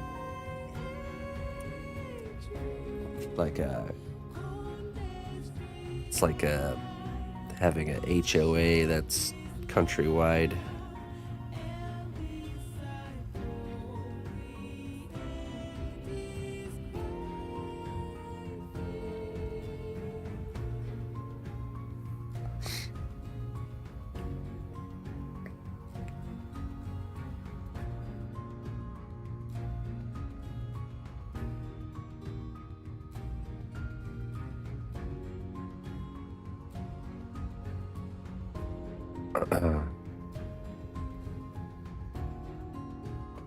Yeah, it's already aggravated me just because of like so my Oma, my wife's grandma, who became my Oma, she you know, she's like in her upper 80s,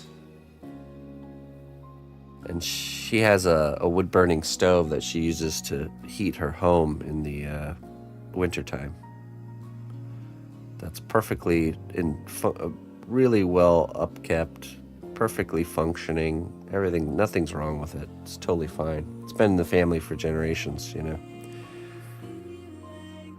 Well, in Germany they have this like chimney sweep authority that comes by and like checks your like setup, and like they will like legally force you to like get rid of things that are like that they've prescribed as like not good or whatever, even though it is good, it's perfectly fine. They've just deemed it not efficient enough or not whatever. So here this poor old lady has to worry about them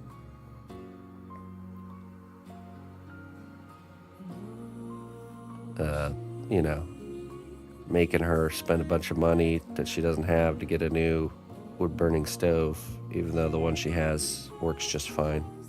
There's no reason for it.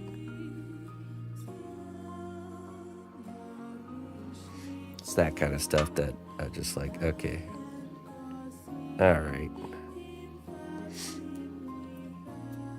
Fire department checks out. Yeah, but I guarantee you they're not like, I'm talking, they're like going over things with a fine-tooth comb, and will just because of the age that something was made, it's no longer good, even though it's fine, you know, like.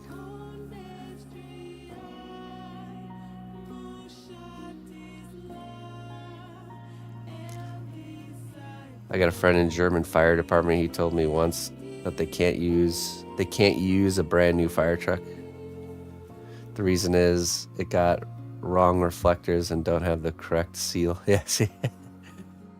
It's like when it's gone too far, you know, like regulations and stuff are good, but it's like when they go too far and it's like defying just like common sense and just basic logic. It's like when safety goes too far, you know. It's like, okay, can we like wheel it back here, back down to reality just a little bit? And I think it's that type of pressure that's coming from like these government bodies over in Germany. It puts so much pressure on the people, you know, financial or whatever, you know, like there's so much like pressure on people there. I think that makes people grumpy, and I get it, you know. It's like too much, you know.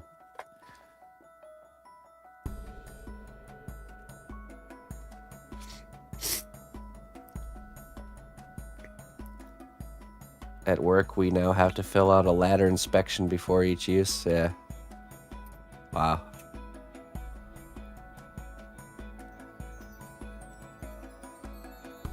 Oh yeah, of course. Was a history is written by the winners there, Pansko.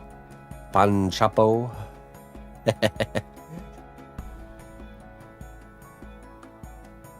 Germany has crazy bureaucracy all over. Yeah, I know.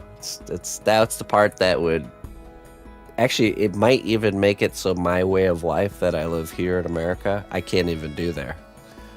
I think that's the ultimate determination of why we stayed here and didn't go there, was the way I live right now, the way we live as a family, wouldn't even be like allowed. It's illegal.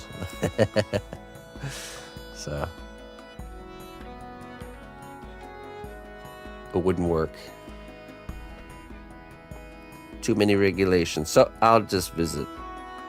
I really do love it there, though. I love the people and the land and the food and the culture and everything else. It's just that one thing. But that one thing is a big thing.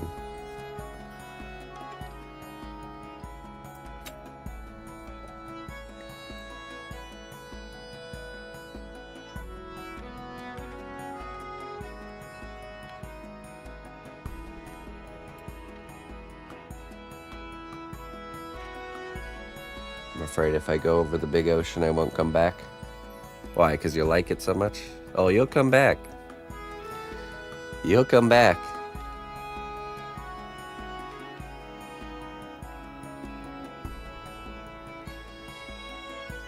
Yeah.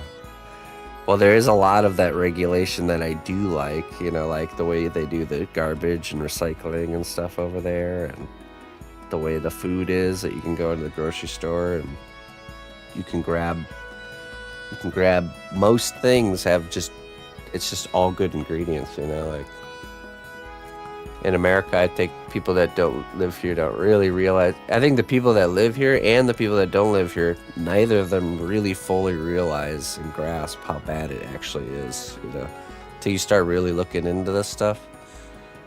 Like, there's literally ingredients in food that are proven to cause cancer, but it's still in the food. It's still okay, somehow. Like, not like, oh, it might cause cancer or it might be not good for you. No, it's like 100% this is not good. This is actually banned in most other countries, this ingredient. Oh, but there it is, in our food. And then when they try to like make changes so that way it can't be in the food, these companies just change the label of it, or they don't actually figure out a way to make it healthier. They just figure out another way to do it unhealthy. It's just really, it's tiring.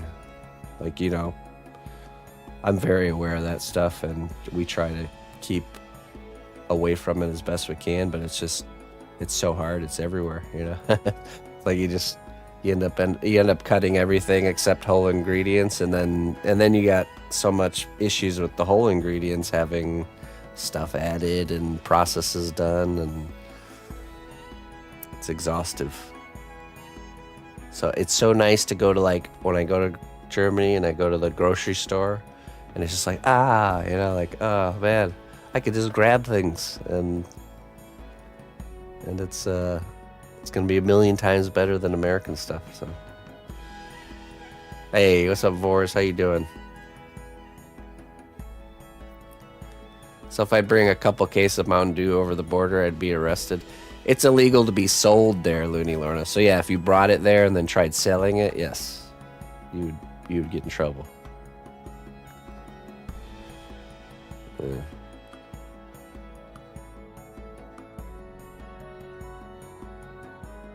But it does taste, all the bad stuff tastes delicious. Okay, we had that discussion with our daughter, 5-year-old. Just because it tastes good doesn't mean it is good. In fact,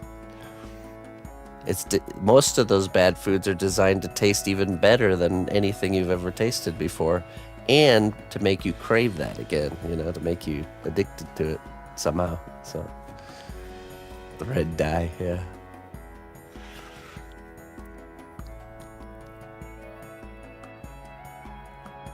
Yeah, exactly, Scorch. Yeah. So by the time we find out it's harmful, it's already been consumed for like years by millions of people, you know?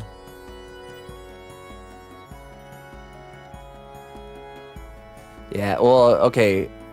So coming out, I really don't understand why Americans love Mountain Dew. Not judging though, I've tried it and it tastes awfully artificial.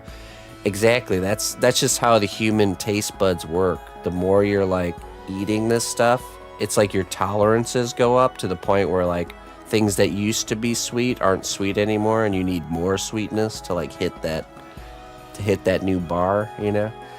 So then if you're somebody that's not on that playing field and you come over here and you start tasting stuff, you're like, this is all super sweet. And it's because, our palates are just, and I used to be like that too. I actually used to be a person that would drink Mountain Dew all the time, when I was younger, all the time. I didn't even drink water. It was just Mountain Dew. It was really bad.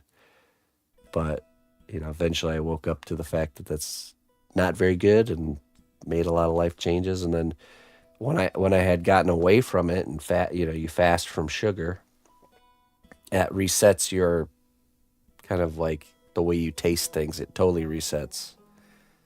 So like you would have a strawberry and it would be the sweetest thing you've ever had, just a basic strawberry. And it's because it's just the way we work. We have this like so many so many things that we can consume. Our tolerance grows with, so the only way to kind of keep it in check is to have periods of time where you don't have it, and it you know, resets your tolerance, right? Right. And I used to be really picky. I wouldn't eat a lot of vegetables and all kinds of stuff like that because I grew up eating this way, like the typical American, like white bread and cereal and soda and stuff like that. So I didn't like things like onions, mushrooms, more of the natural tasting things. You just don't like it. And then when I had made that big change and I fasted from sugar and uh, kind of woke up to that, all of a sudden I started to really appreciate the flavor of like beer and coffee and onions and mushrooms and uh, these really more of like the bitter, natural flavors of things, but you need that like fasting from it to get this other effect, It's crazy.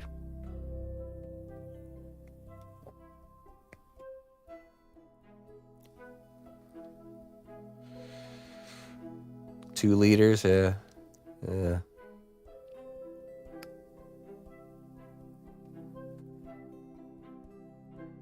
You want to kick caffeine?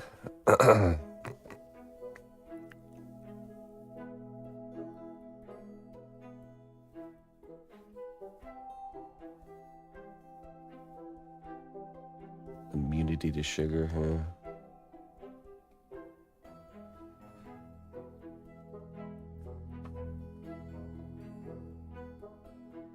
Yeah. Yep.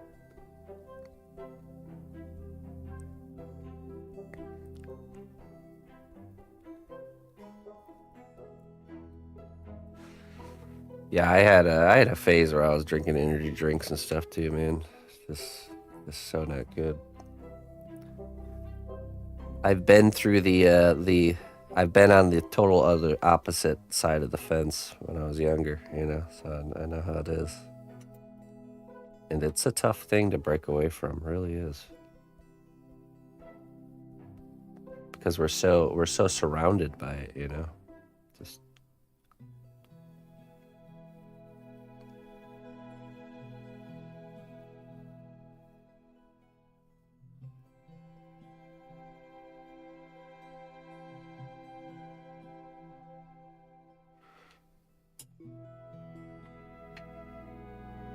Oh yeah. Uh hold on. Where? Oh. Right here? These are just because we have these sculptures right here. Yeah, we the missus went through and she's been reorganizing and making the workshop a little bit more refined. So we'll take care of that eventually. It's in the process.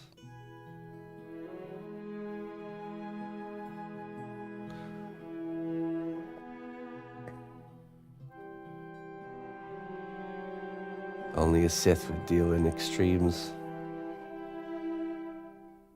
I try to be proactive with positive change as best as I can. But it's a battle. Bottom right. Here.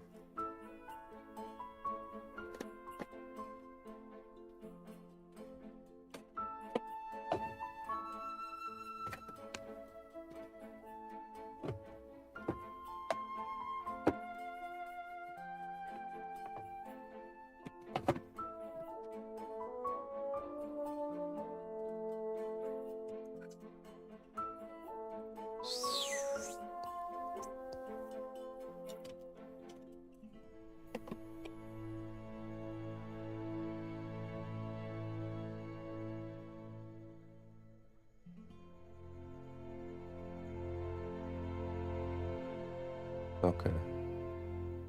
This is the dagger, don't worry about it.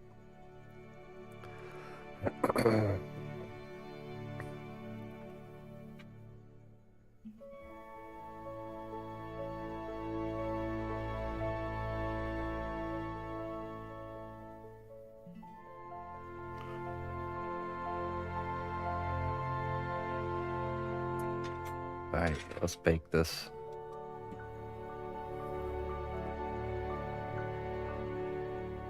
Oh wait, no, I wanted to do some tube spots. Oh, excuse me.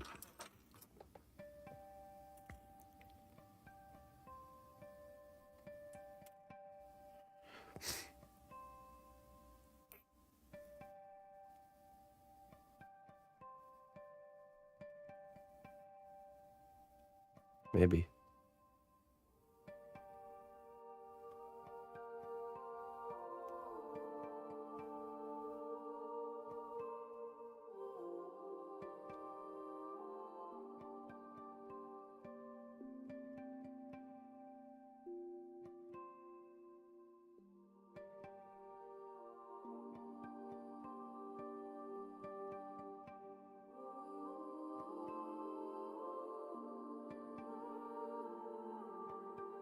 Looks weird for now, but once the keyboard's on there, it should look fine.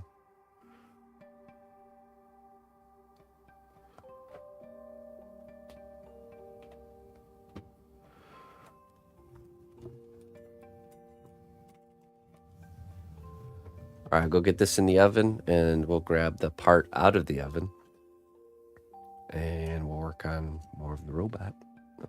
I'll be right back.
All right. A Ninder TV. Yes. Yeah, you just have to email me if you want to get something made. Shoot me an email. Let me know what you have.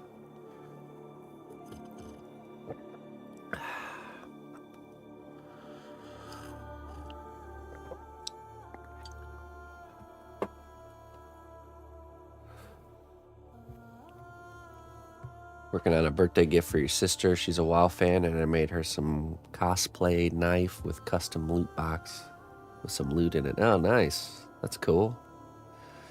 It's a cool gift.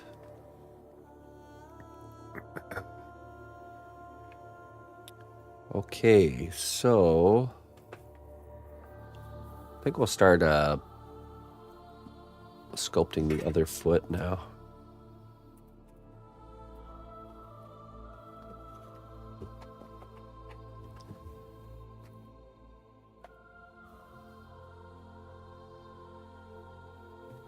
Yeah, you should share it on Discord once you're done. I'd love to see what you came up with.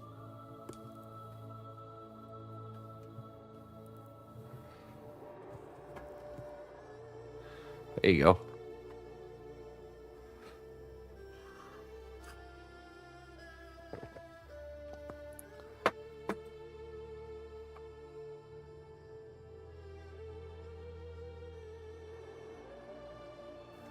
Yeah, we do show and tell. This next Friday will be a show and tell. So if anybody wants to share any work they've been working on or anything with a garden or pretty much anything that you want to share, make sure you pop it on Discord. And every 2 Fridays I go check out Discord live and, you know, take a look at what you all are up to. So this upcoming Friday will be the next show and tell. So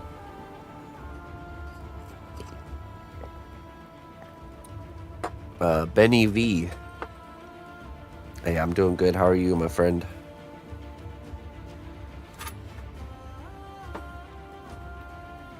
Doing very good. Okay, we need to do the shoe here.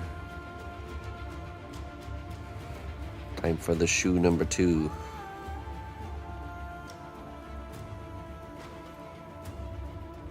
I see, okay. This needs to go like this.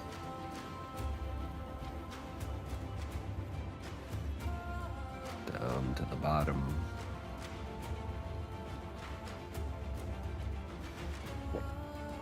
Yeah, that's cool. You ever seen creators making like robots and stuff using recycled plastic parts and stuff from various things? I've always liked that kind of stuff. Do we use steel stick for the bottom of this foot?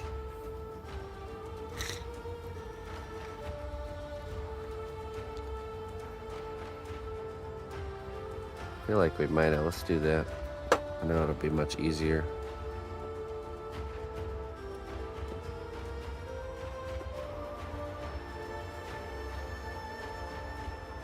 Having a chill weekend so far? All right. Hey, thank you. That's been a pretty nice weekend for me too.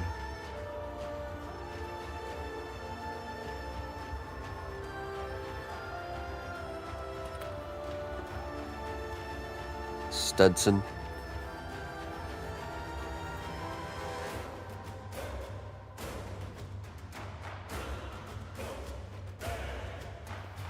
Jake Parker. I feel like I've heard of that name before. Oh, this might be too much.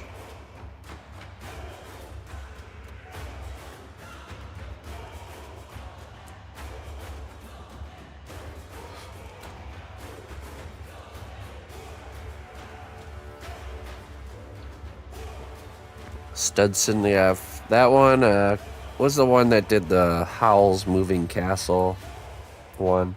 Pretty popular YouTuber. The way he does the editing of the videos is so like entertaining, and, like witty.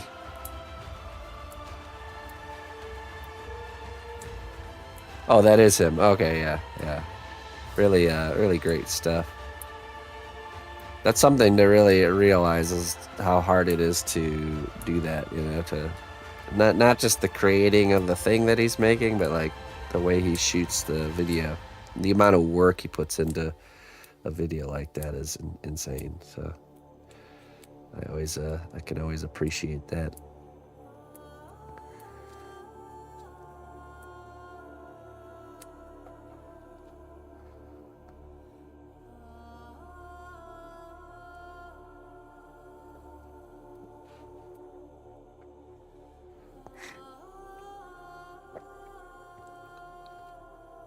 We're going to use this as an armature for the foot.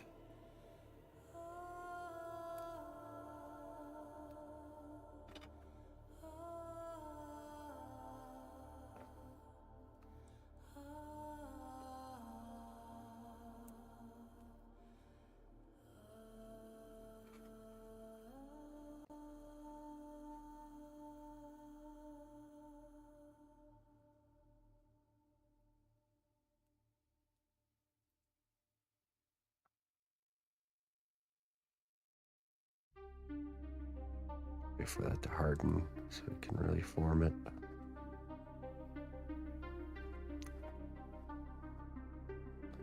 There's places for everything. There's a creative corner. That's where you put your creative stuff. There's the greenhouse, which is where you put, if you're into gardening, if you want to share any gardening stuff. So, you know, basically like that. It's all kind of categorized.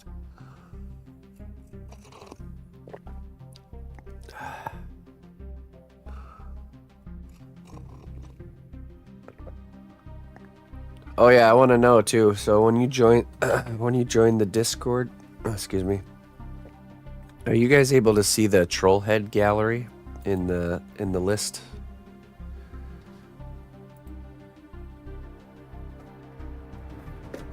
I have this theory that people aren't really able to see it. Like, here, let me show you. Are you able to see right here below? There's Creative Corner, Epic Clips, and then Trollhead Gallery. Are you able to see that? Anybody that's new that's joined Discord, I'm curious.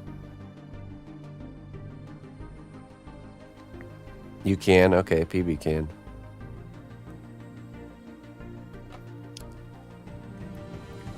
Sorry, I'm not new.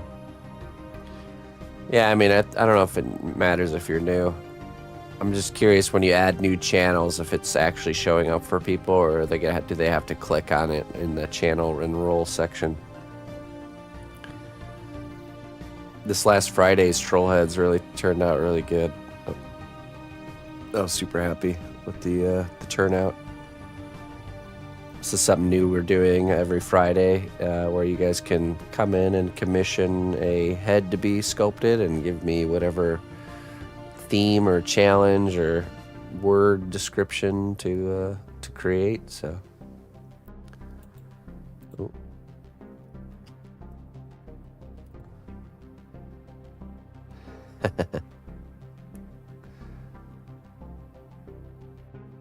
I do like the way the expression of that came together. Military zombie. Soldier dude, zombie head with an army helmet.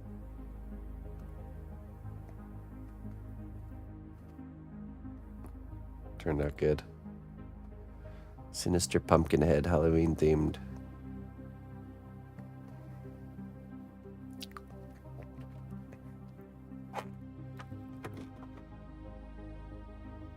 Okay, this should be fermenting up now, yeah. So let's see.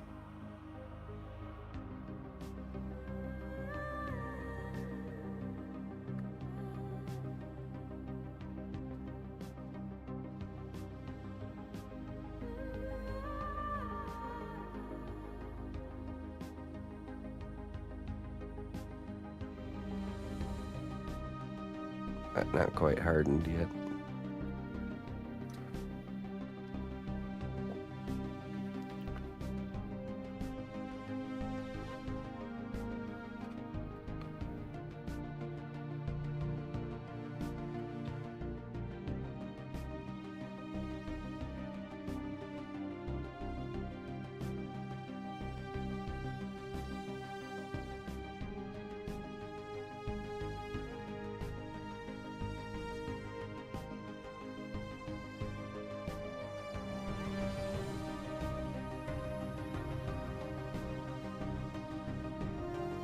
Getting stiffer.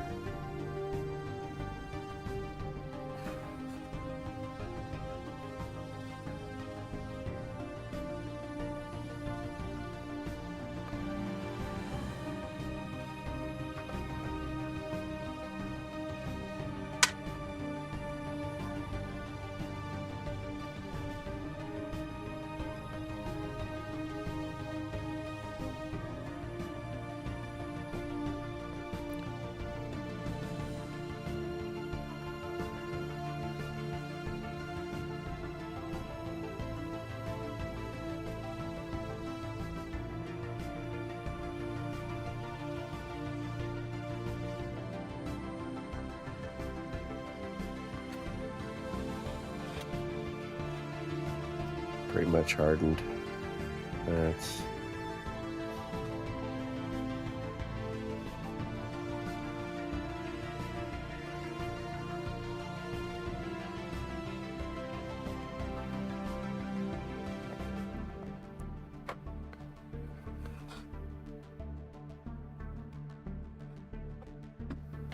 put a little chunk of clay on the bottom to kind of support it.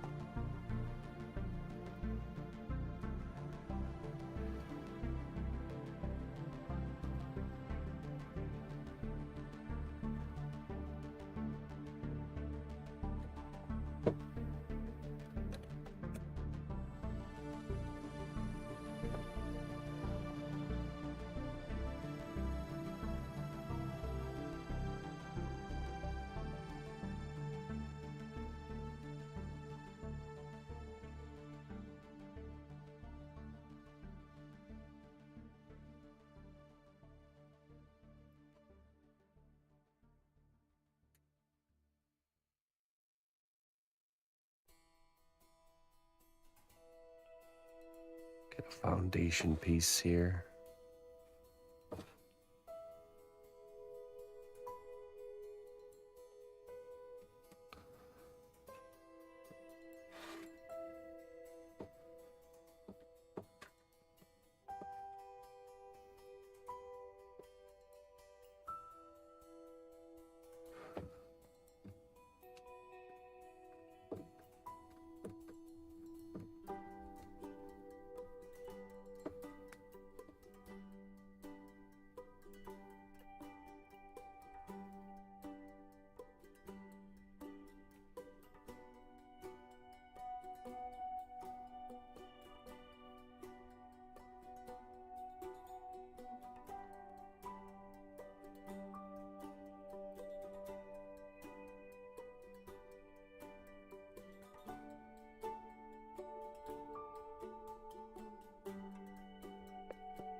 All right.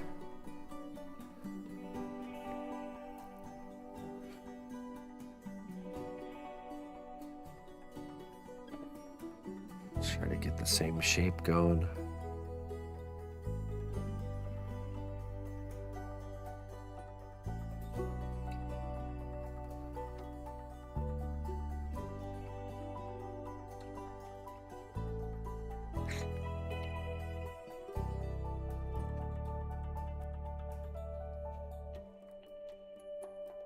Yeah. All right, folks. I want to continue, but I have a one-on-one session to get to, and I want to get some fresh air before that happens. So we'll have to put a pause on it for now.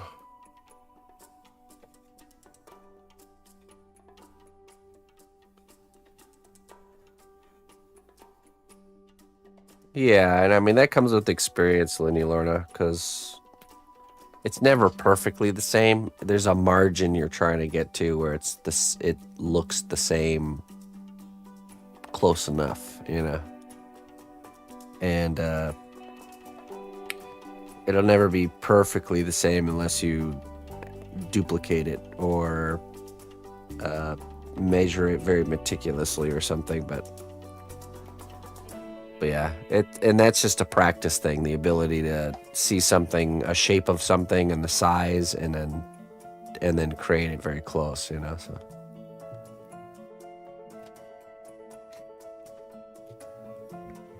all right, yeah, thank you guys so much for joining me this morning. It's been a pleasant little homework session with you. Have a great wonderful rest of your Sunday. I'm gonna get going, go get some fresh air. Oh man, I feel a lot better today, man. Yesterday I was pretty rough. Just nose was running and a bad cough. Now it's like kind of like very, very much subsided, so that's good. Very good. So I'm gonna go enjoy some fresh air. I'll be back on tomorrow morning, bright and early, for our Monday morning stream. We'll be continuing the creation of our anime character here. And yeah, exciting. Let's see what we got here. Let's find a raid target. Somebody to raid. Send you all off to. Thanks so much for the support today there, Sunny. Appreciate it. Panzer Fox.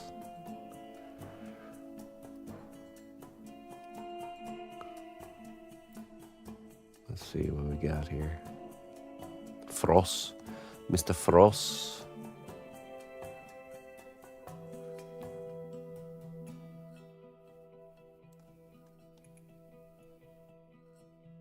Lou is on. We can raid Lou.